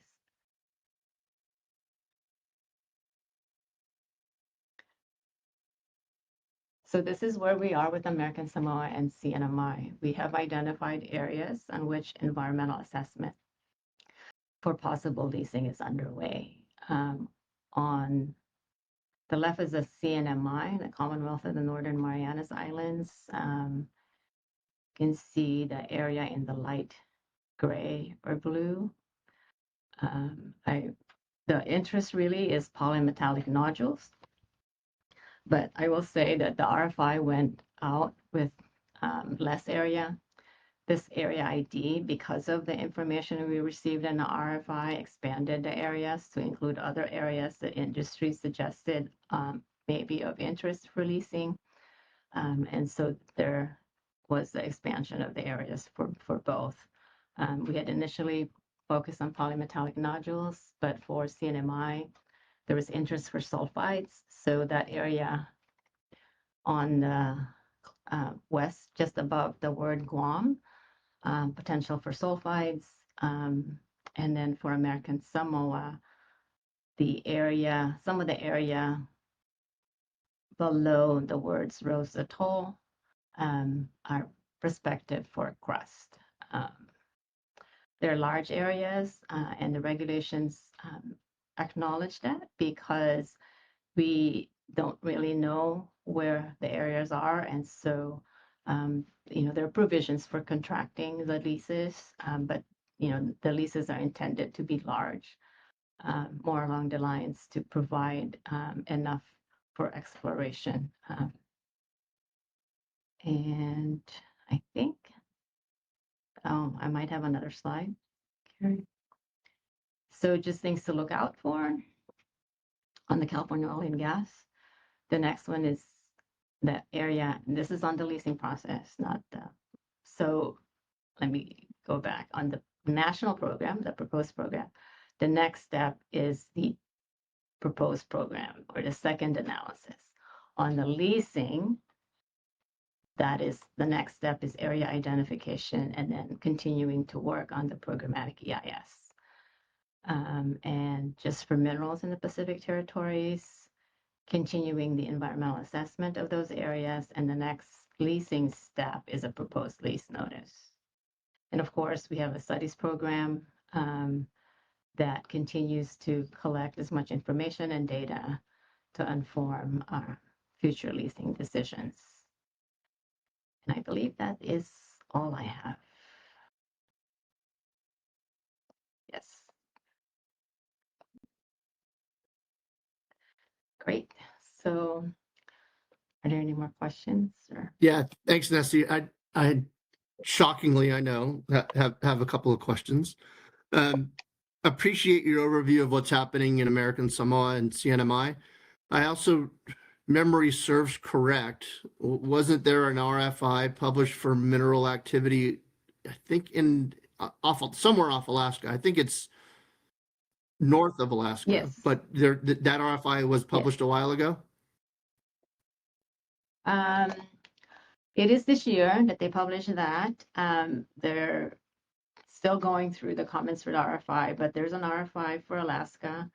And also in the East Coast, there's some nearshore minerals that might go out as, I believe they did an RFI on that. But there's some activity there. Okay.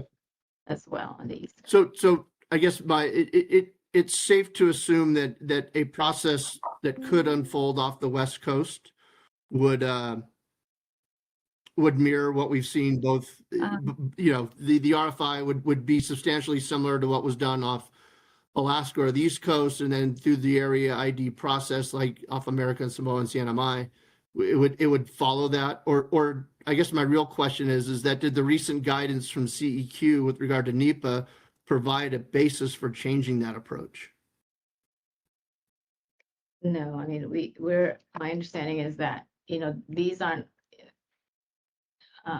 it should be, if there was a process on the West Coast, which, right now that's not in our immediate horizon in the region, then it would go through a kind of here, which is the RFI and the area ID, and you do an EA based on the potential activities that can happen under a lease, and then you do the usual EIS. If there is a plan that would be submitted. In the minerals regulation, it's pretty specific that preliminary activity, they're defined actually as just these typical survey data, and it's not supposed activities that do not have significant environmental impact. So they're only, if they need to do anything more than that, even before submitting a plan, then that has to go through another review and then the associated consultations. We're also obviously doing all the consultations for the EA on this. If you have a more technical question on NEPA timing and processes, I will have to defer that to our NEPA folks. But does that begin to address? Yeah, no, it does, and I appreciate that. And then my second question is, and there was a USGS map that was produced. I think it was produced last year. I don't remember when it was, but it showed some polymetallic sulfides and polymetallic nodules off the U.S. West Coast, and it looks like in commercially viable amounts. Given that, and you said that there are no immediate plans to pursue anything off the West Coast, but are there long-term plans to do so? And is that something that we might see by the end of the year in terms of an RFI being published? Oh, I think I can say that, probably not by the end of the Okay. year, at least. I mean, I can't see past that, but I can't, I mean, we're focused on American Samoa and CNMI, and then like even the NOAA surveys and everything, they're, we work with them very closely. And so trying to focus a lot of that work in the Western and Central Pacific areas right now. Okay. Thank you for that. I don't see any other hands. Great. All right. Well, happy to always provide an update and answer questions as best as I can. So, all right. Thank you then. Hey, Nessie, thank you very much. We appreciate it. One quick question. Is it okay with you if we post these slides to this meeting's webpage? Yes. Super. All right. Well, thanks again. We'll talk again. All right. Thank you. Bye.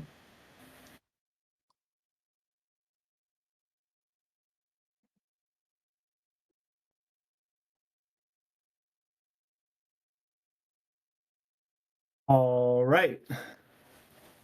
Co-chairs, I think that brings us to, well, no, I lost my agenda. I think that brings us to the final item, which is the, oh, actually, we're supposed to do another public comment. So before we get to the final item of discussion and supplemental review and the other couple of add-ons that we had, let's turn to public comment. There were some comments and Q's and A's in an earlier agenda item, so under the ocean rainforest item. So I guess I would just ask that if someone wants to make a public comment now on that or anything else, that if you've already made that point, there's no need to reiterate it here. Just sort of keeping an eye on the clock. But with that, why don't we open it up? And if someone does have some public comment, then just raise your hand, please. Use the raise hand feature, and we will take that.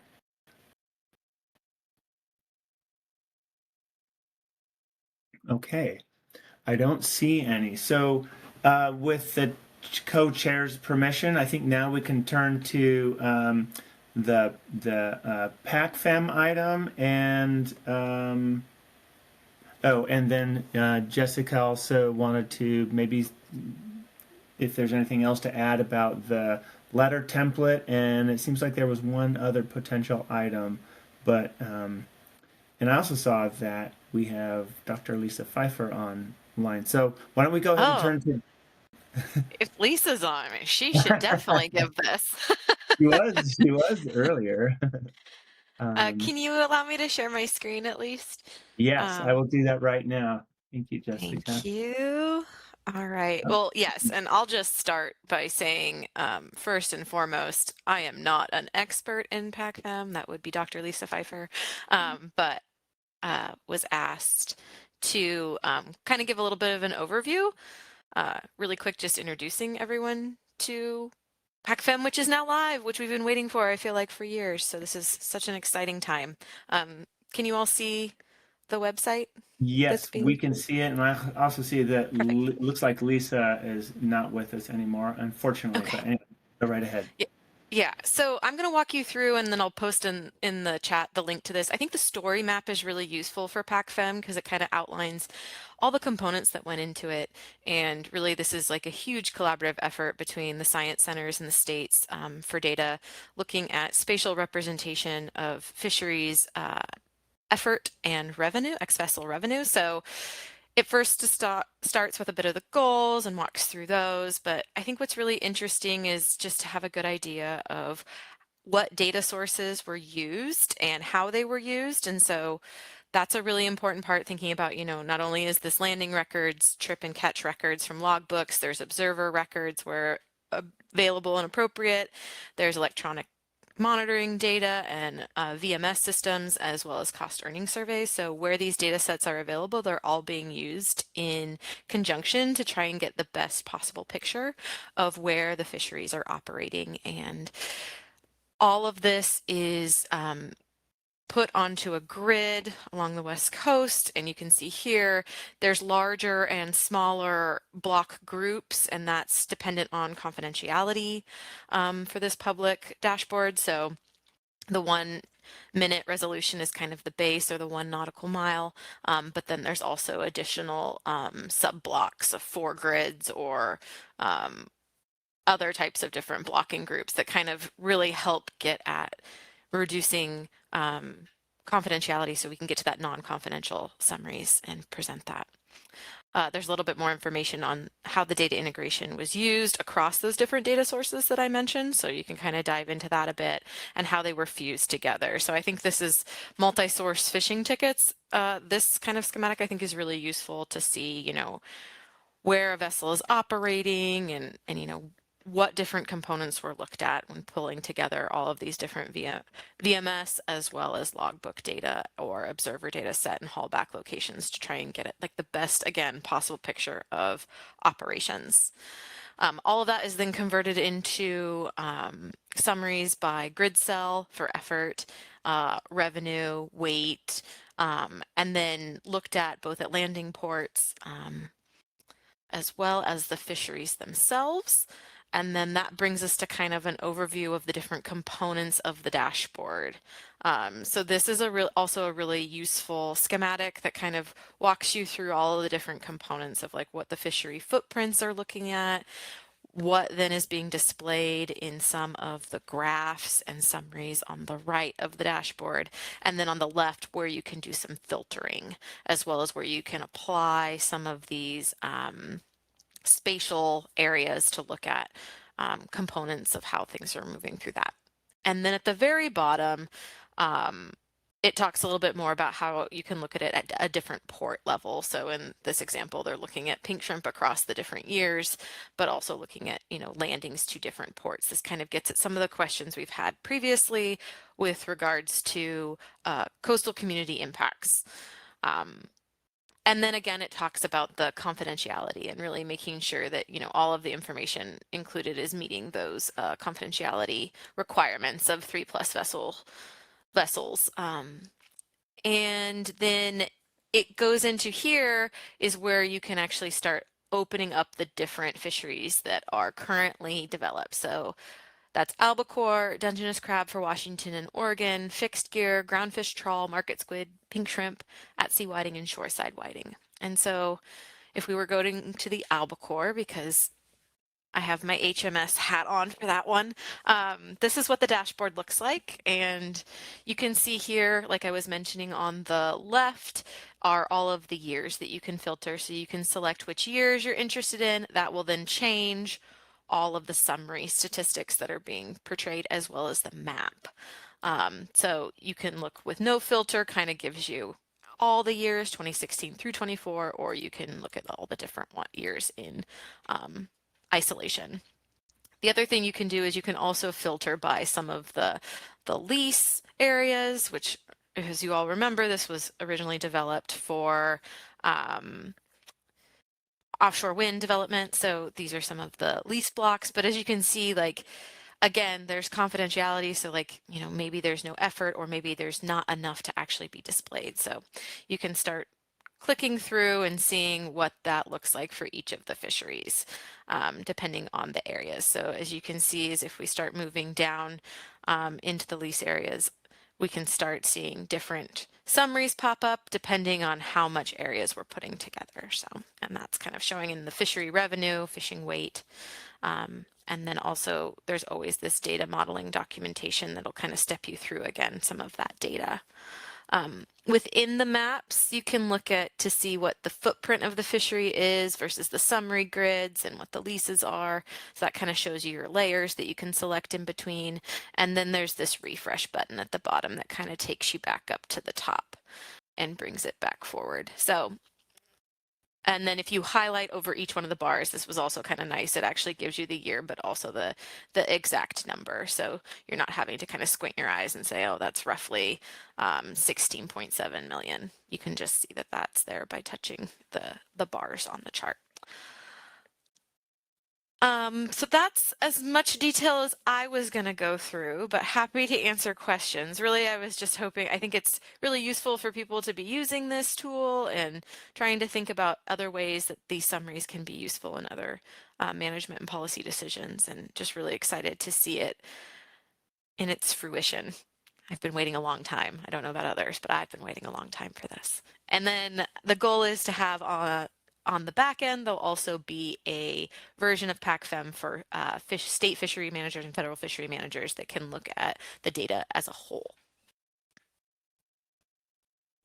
Any questions?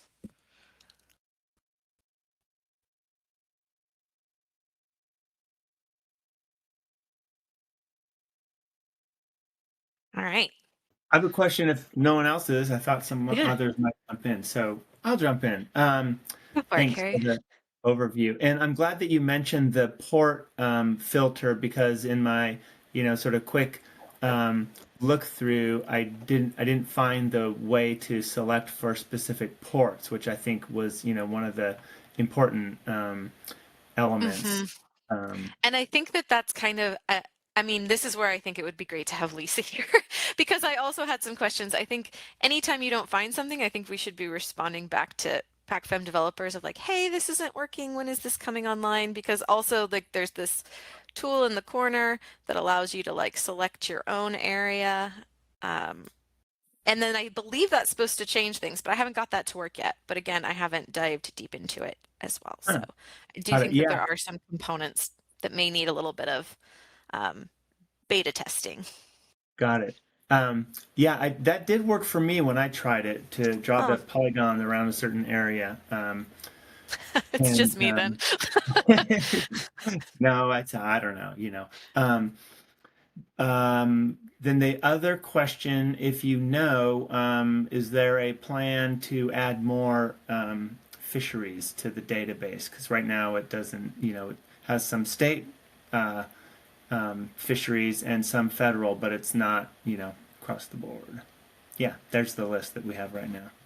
Yeah, I do know that there were, that this is meant to be, commercial fisheries first and foremost.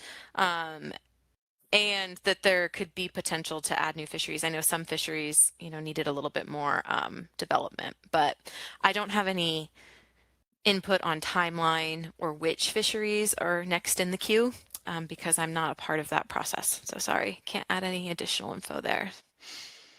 No problem. Thanks. It is a super cool tool that we've been waiting for. Yeah. I see. Scott and Yvonne. Scott, do you want to go first? There you go. Yeah, not a question, but just praise for the work and thanks. That is fantastic. Just really want to express appreciation. Thank you. Agreed. I think all of these people on this list deserve a really big round of applause. And then also, I think like just at the states, it's been a really good process of, working with the developers on this. At least I can speak for Oregon. Yvonne? Yeah, thank you. I was just gonna say, I mean, gosh, this is such a relief to have this out and available for use. Just sort of listening to the last presentation and thinking about where we were 4 or 5 years ago, and that sort of feeling of helplessness where you feel like an area is important, but you can't immediately provide data to say why or what have you. So it's a relief to have this. And then and I should talk to some of my own colleagues about this, but I'm thinking, just listening, like, I wonder if there are other things besides, so additional fisheries, that's a good idea. What other sorts of information would we want to have? And maybe I'll talk to Lisa and see, like, should there be some kind of, I don't know, like shakedown cruise, and what do you want to know more about, and what other stuff might we plan for in the future? So anyway, just wanted to say thank you to everyone who participated, and I'm gonna follow up internally with the idea of sort of asking about what folks want to see going into this in the future. It'd be great. Thanks, Yvonne. Yeah, I think that there's so much opportunity for utility of this tool, and I can't wait to use it. I mean, like you mentioned, it'd be great. Like for me, I need to get the little like icon to draw an area and then see what that looks like, maybe a port level. I can just see so many uses. So I agree that this is so helpful. All of the information in one location, and it's all the same data that in the council process we're used to looking at anyway. So I really appreciate it being in this beautifully designed dashboard, but would love to like help provide insight on other components that might be useful for other considerations and uses to kind of expand it. Susan, I see your hand, and Mike, I saw your hand. Do you still have a question? You can wait. Okay, Susan? Okay, just real quick. And I should know this, but will this information also be incorporated into like Oro wind map that the state does? And California has a similar data portal. I can't remember the name of it. Those were specific to offshore wind, but will this be accessible some way through the back end that they can use it, or you know what I mean? Yeah, definitely. So yeah, I think that when thinking about Aura Wind Map, we created that inventory in Oregon specifically for, to try and pull some of this information together. We have since, really said that like this will be the home for that type of information synthesis because it has all the data sets integrated, not just our state data sets, but also federal fisheries as well. So I think that there will need to be some internal, like at least for Oregon state discussions of how we, link to PACFEM and its use there. But it's definitely the tool that we're using for like the best available information when it comes to fishery footprints at this moment for the fisheries that are developed. And I would say for the fisheries that aren't on this list that are state fisheries that of importance that we're then, using our own data sets to create similar products. Right. Cool. Thank you. And what about, one thing that has always been absent is recreational fishing data. Yes. Do you know if there's any plans in the future? And I haven't looked at it closely. Maybe that's addressed in the site. That yeah. So it does have support commercial recreational fisheries and fisheries communities. I think that I have yet to see what the recreational timeline would look like or its inclusion. it will look different in the sense of spatial resolution, which we've always dealt with when it comes to our recreational data sets. But no, I don't have any timeline or what the plan is. So maybe that is a good question if we had a PAC-FEM like briefing that we could ask there, with also having PAC states and RecFin representatives there, of like, what is the plan to kind of do a similar analysis and create a similar dashboard for recreational fisheries, or is that not feasible at this time? Right. Perfect. Thank you. Because that is a data gap that we have acknowledged multiple times.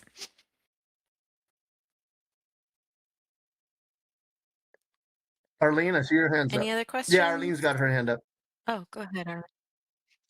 Yeah, I was just going to ask if, maybe you said this and I missed it, but is the plan to keep this site dynamic so that it's being updated annually or every couple of years with data that's current at the time, or is this just static? It's not really going to change much.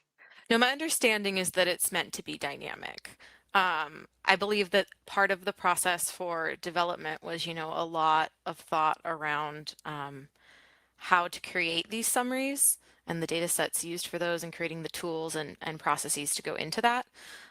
So that's my understanding, that it's meant to continue to be updated with new data.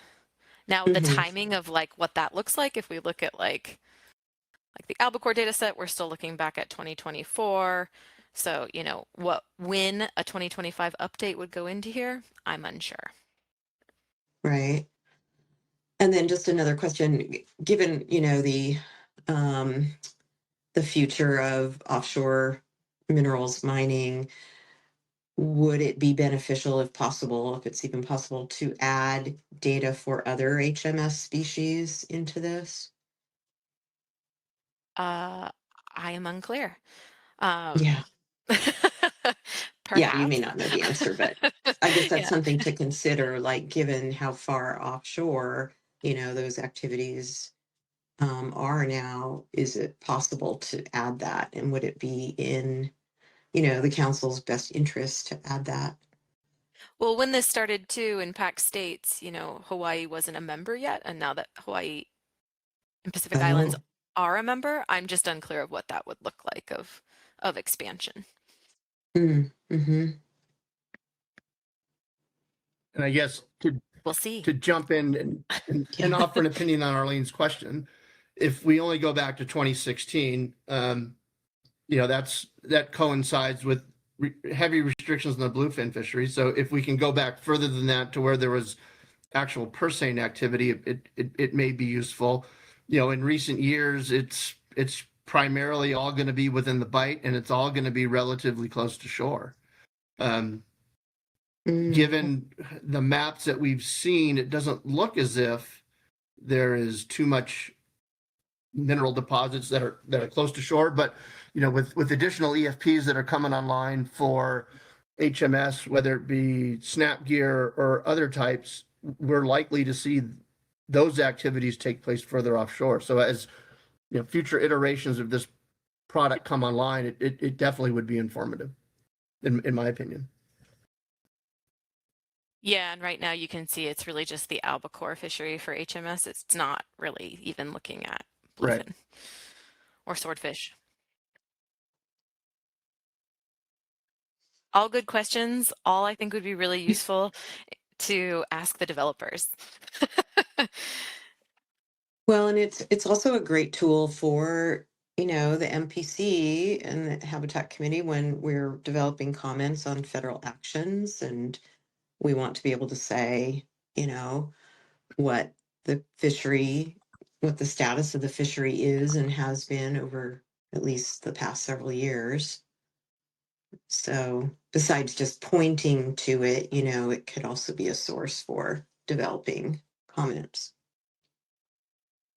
Yeah, and I think that's always been my thought, is that these visuals are really useful when developing comments, right?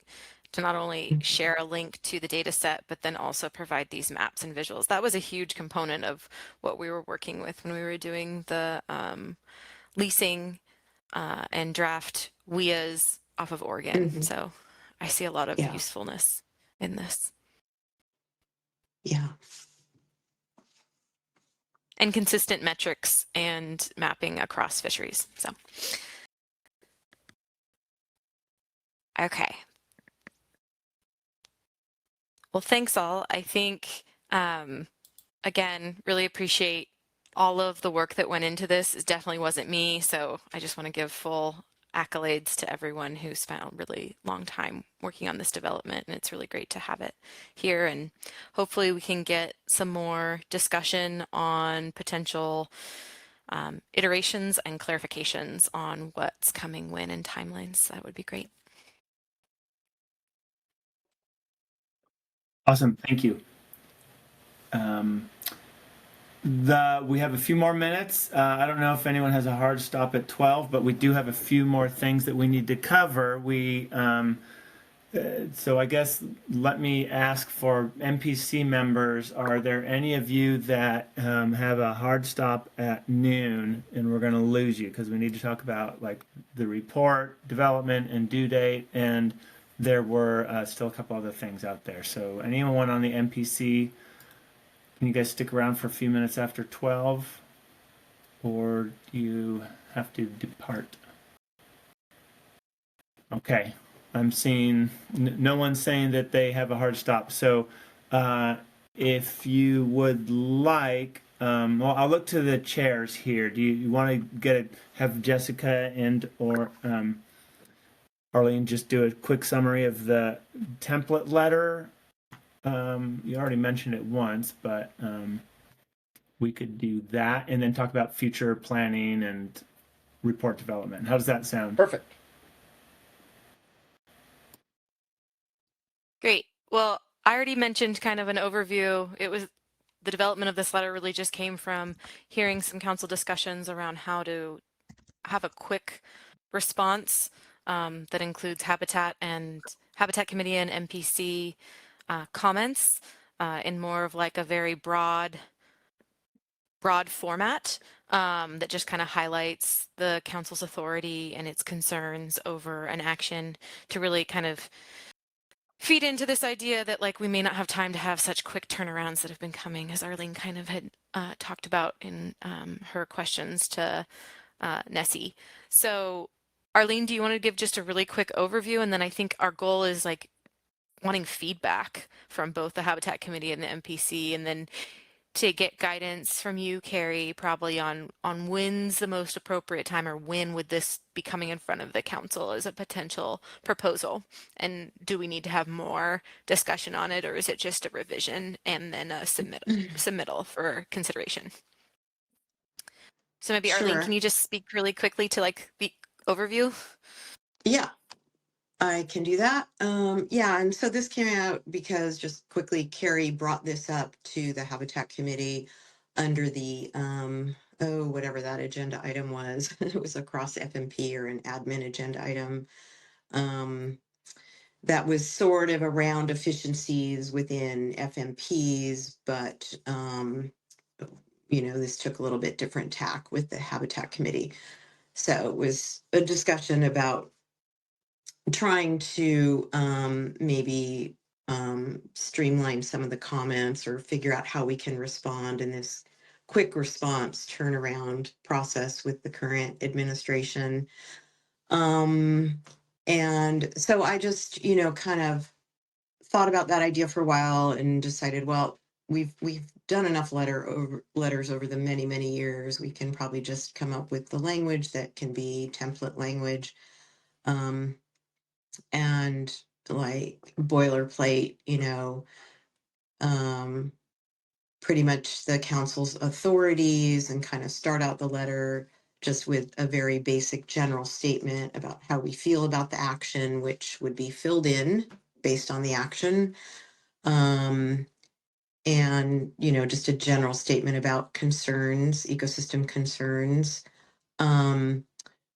We can include a bulleted list of kind of the high level concerns, the impacts to fishery species, fishing activities, benthic marine habitat. We may want to start including water column impacts as well, getting at water quality, especially with respect to deep sea mining and oil and gas development. Council authority section is a little bit more fleshed out than we're used to seeing, just because there's some good language that we think might be worth including. We've done this a couple of times in the past. We did this with Jordan Cove years ago, where we included the MSA regulation that requires federal agencies to or state agencies to respond back to the council if the council does comment and has significant concerns. So that adds some language to the authorities section. And then just kind of a bulleted list at the end if we need it, to include like different effects analysis. These are the issues we've identified. These are the issues you need to analyze, but not going into great detail, because again, we just, don't always have the time to do that. So it's still in a draft. However Carrie wants to go forward with this, we would need to share it with the Habitat Committee too, of course, because this discussion came up under the Habitat Committee during the meeting. So it's maybe where we need to start. I'm not sure. Let Carrie figure that part out. But yeah, hopefully this would help us in the future so that we're not kind of reinventing the letter every single time we need to respond, and just having to make a few tweaks, based on that activity. And not to say that this would replace a more detailed comment letter if it's warranted and if we have the time to do that, but at least this gives us a place to start. And if it's a very quick 30-day comment period and we're down to 2 weeks, we've got a letter that's kind of ready to go. So that's it in a nutshell. Yeah. Yeah, thanks both of you. I think this is appealing to the council leadership also because it would give the director and the, in coordination with the council chair and vice chair to, fire off letters when there's just, short turnaround time. And again, there's definitely times when a detailed, project specific letter is more appropriate, and we don't want to lose that opportunity, but this would be a good tool in the toolbox. And what I would envision is, after we are able to, maybe the chairs, I suppose, of the committees and me take a look at a draft, and we'd get it ready. There's no reason why we couldn't send it around to the HC and the MPC for some comments, and then at the right time, bring it forward. I'll ask my bosses what if they would expect to see this like under the HC report in June or whatever. But yeah, let's talk about that, Arlene and Jessica and the other chairs here, and we can take it from there. Great. We should probably move on because we're now a little over 12. Was there one other thing that someone needed to mention though, real quick? Or can we move to future workload and report writing? Nothing on our end. Okay, cool. Well then, with the chair's permission, let's move to, if I can find my notes. So the MPC has to produce a report for the advanced briefing book. We actually have a little bit of breathing room. We have about a couple of weeks from now before it's due. Some of the sections have already been, drafted up, so I appreciate that. It'll look like, we're sort of getting the band back together. We'll have the state by state and the tribal update and a federal update. And then we can have sections specific to the presentations that we got today, like the high seas mineral mining, the BOEM business, the aquaculture stuff. And then I see no reason why we shouldn't also mention the PACFEM thing. I know there are discussions already, as Yvonne mentioned, of maybe a broader presentation. It could be like a council-sponsored webinar or NOAA or wherever. But there's lots of interest in this from the various state, federal agencies, the public, and in the council world, of course. This was on the agenda for the GMT in January, and I suspect that maybe it just wasn't ripe for presentation and rollout, and that's why it didn't make it on there. I never found out. But anyway, there's lots of interest in that. So that's all just to say that these things should go in the report. And so working backwards from about May 13th, which I think is a good target date to have this done, do you think we could have a draft with the various sections about a week from now, Mike and Susan and anyone else? Because if we could put together a draft, then we could send it around for review into sort of early that following week. Comments due maybe like the 11th or the 12th thereabouts, and then finish it up and put it in the briefing book. Let me see if there's any objections or support for that. Susan, then Mike. Thanks, Carrie. I think that's definitely doable. I also just wanted to mention that Jessica put in the chat breaking news update about PacWave South, that there are 3 companies planning, CalWave, Sea Power, and Aqua Harmonics, to test at PacWave South. I just wanted to get that in the record because I don't know if the chat is saved with the video. But I think that's important to include in our report. So otherwise, Thanks, I'm good. Yep. So that's all I got. Yeah, I'll jump in. Thanks for that, Susan. I just downloaded the chat, so it's current till now. Carrie, I'll going back to the report writing, I'll volunteer to deal with the California updates, that Deep Seabed Mineral Act stuff, and then summarize the Coastal Commission's presentation. So if we can lock that up. I assume Susan and Jesse, you can handle the Oregon portion of it. And then Jessica, probably a paragraph about PACFEM and things like that. And then Arlene and Jessica can introduce the template stuff. And then if you can't, by all means, push back. I'm just spitballing here. And then we'll need a volunteer for the BOEM side of it.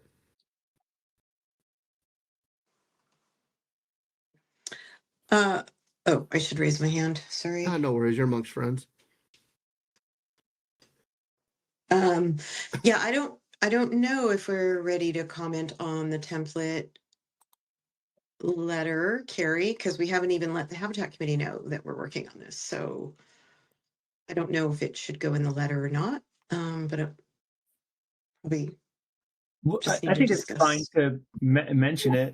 It was the Habitat Committee's recommendation from April. So, I don't think it's a problem to say, the MPC discussed the idea of a template letter, and, it can just be a quick blurb. Okay. Yeah, definitely not, especially since it'll be on the recording. So, yeah, I think it's fine. Doesn't have to be lengthy. It can be one sentence. Sure. I put a link in the chat to that HC report from April in case anyone wants to see how the HC characterized this idea, and the council thought it was a good idea, so that's why we'll move it forward. I appreciate Arlene and Jessica taking a first crack at it. You bet.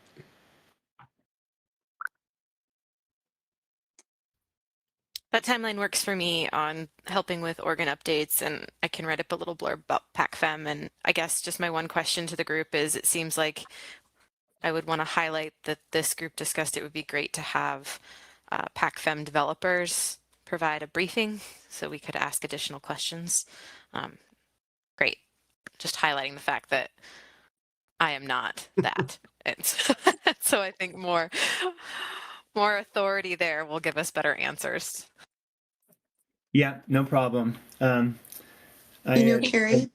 Yeah, hold on. I emailed Lisa Pfeiffer, and I think Yvonne was going to also. I chatted with Yvonne privately on that. So, again, I know there's interest in that. So let's see what Dr. Pfeiffer says. Perfect. Thanks. Arlene, did Hey, you have Carrie, something? I was just reminding myself of what we said in our habitat report in April. And in the last sentence, we're saying at the council's direction, the Habitat Committee could explore this further with the MPC, meaning the letter. So it's just a technicality, but I don't know if we want to get out ahead of, any direction from the council on this. I mean, As I feels like it's fine to do it, but I'm just bringing it up.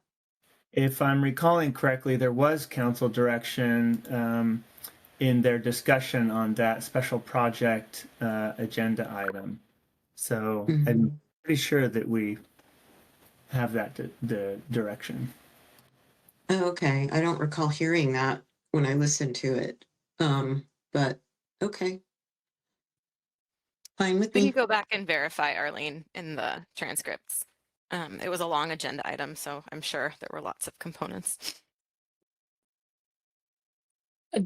Is that necessary? I mean, we already discussed it, so I'm just We thinking. can say we discussed it as well, Susan, based on just the I report. mean, I think it's all how we frame it. Like, we don't have to say we've developed it at council's discretion. I think we can find a line that says we saw it in the Habitat Committee's report as exactly. also members and co-members of writing those letters. We discussed it as well and support that.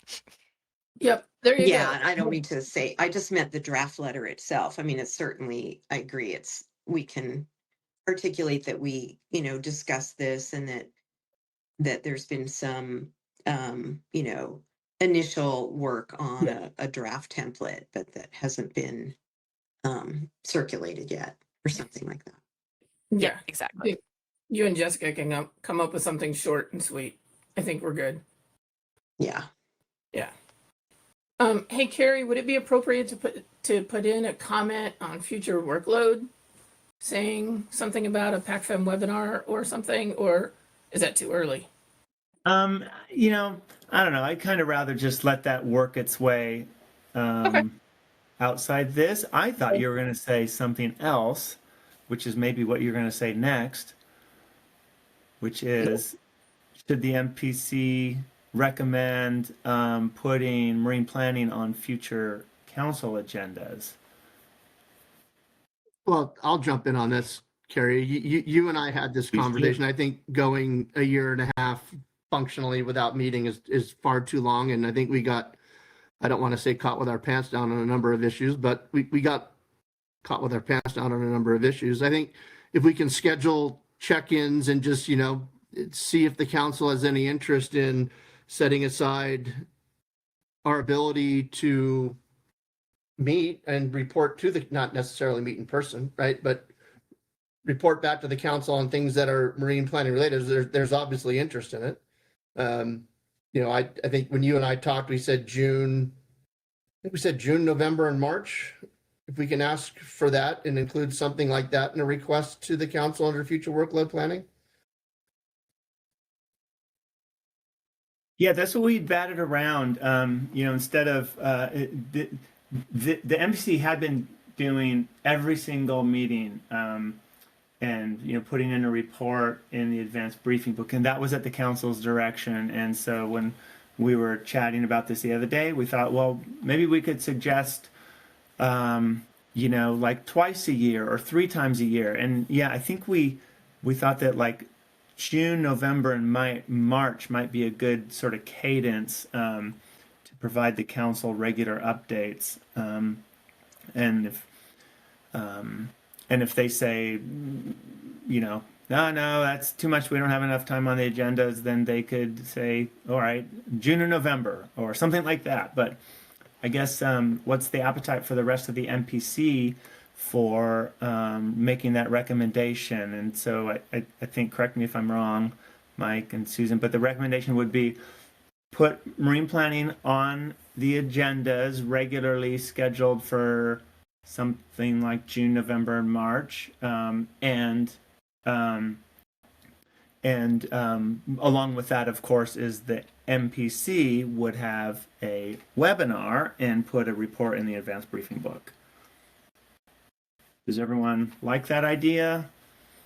Not like it? Just one thumbs up. Well, yeah. I mean, if no one objects, I think it seems reasonable given, the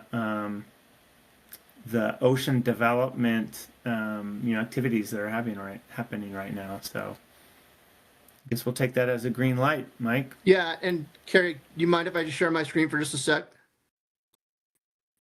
Not at all. Okay. This is what we've done in the past. And let me try to make a slideshow out of it just so you can see it better. This kind of gives an idea, and I think I tried to keep it updated with, as Nessie was talking and things that we kept hearing from that. So, this is my perspective on what we can and should expect, throughout the rest of this year. So I don't know if that's helpful to folks as they think about this, and maybe we include this in our report to the council. But this is, like I said, it is as always at best a guess. And then I'll probably update this because you see I put nope under the draft programmatic EIS for California program areas, given there's not going to be a draft programmatic EIS. But this will give some flavors to what we expect throughout the rest of the year from a MPC standpoint.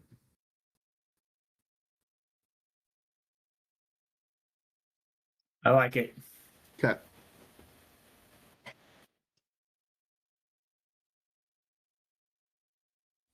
I always like this summary as well, Mike. I think it's useful. Cool. Well, then we will continue to push it forward. Thank you.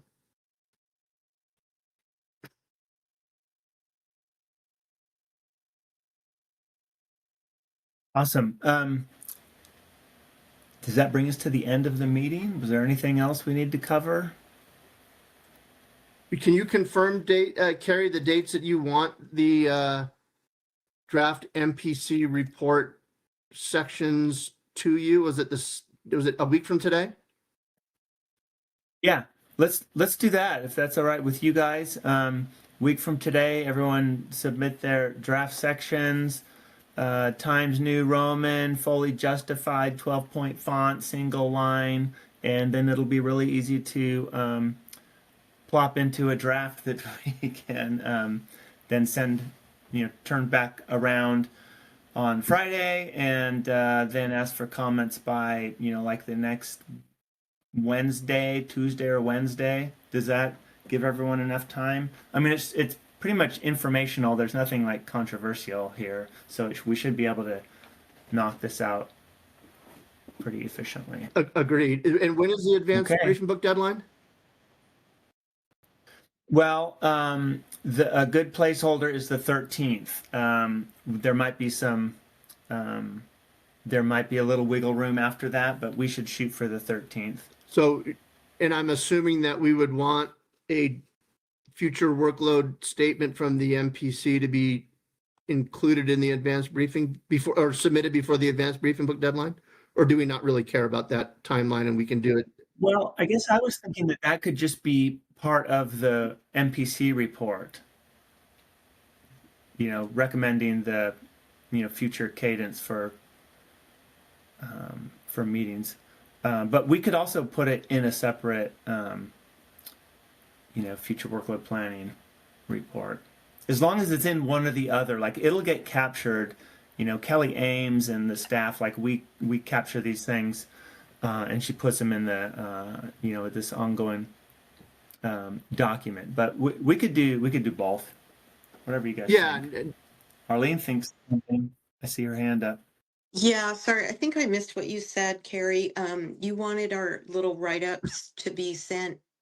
Do we do it in Google Docs with MPC, or are we doing an email? What's the deal? It's been so long since we've done this. I was thinking just emailing the sections to me, Mike, and Susan. By email in a Word doc. But then we could merge them together, and then we could share that as a Google Doc or whatever you guys prefer, or email it out as a Word doc. Well, I mean, yeah, I guess if there's no substantive, edits, but if you want to see other people's edits, you probably want to do it in a Google Doc, right? Well, not necessarily. You can also just do it by email, but Yeah. I don't feel strongly Okay. one way or the other. Okay. The reason I don't it's not that I don't like doing this in Google Docs. The problem is when you have a multi-page document and you have multiple people doing multiple edits, then you have over on the right-hand side, you have a column, the column comments and edits that extend way past the end of the document, and it can become very overwhelming. So It's that true. might not happen this time. I defer to the chairs on what they think would be the best way. Yeah, it gets pretty unwieldy. Yeah. In Google Docs. Okay. But let's start with just submit your sections in Word version to me, Susan, and Mike by next next Thursday, and then we'll turn that Oh, and send it out. okay.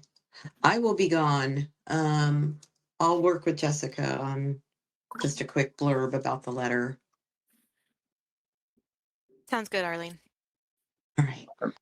All right. Well, we're 21 minutes past, so to respect people's lunch hour, why don't we wrap up here? Thank you, everyone, especially Mike and Susan and all the presenters and everyone who contributed. I appreciate it. I thought that was a good meeting. And any last words or sentiments before I let the chairs adjourn us? Thank you. All right. Thanks, everybody. Thank you. I'll leave thank you all. I'll leave the meeting open for a minute in case someone you want to download the chat or grab the links or whatever. So you got a couple minutes here, but thanks everyone. Take care. Have a good rest of the day. Carrie? Thank you, Thanks everybody. all. Bye-bye. Bye-bye. Hey, Griffin, you forgot Yes. to let us adjourn the meeting. Sir.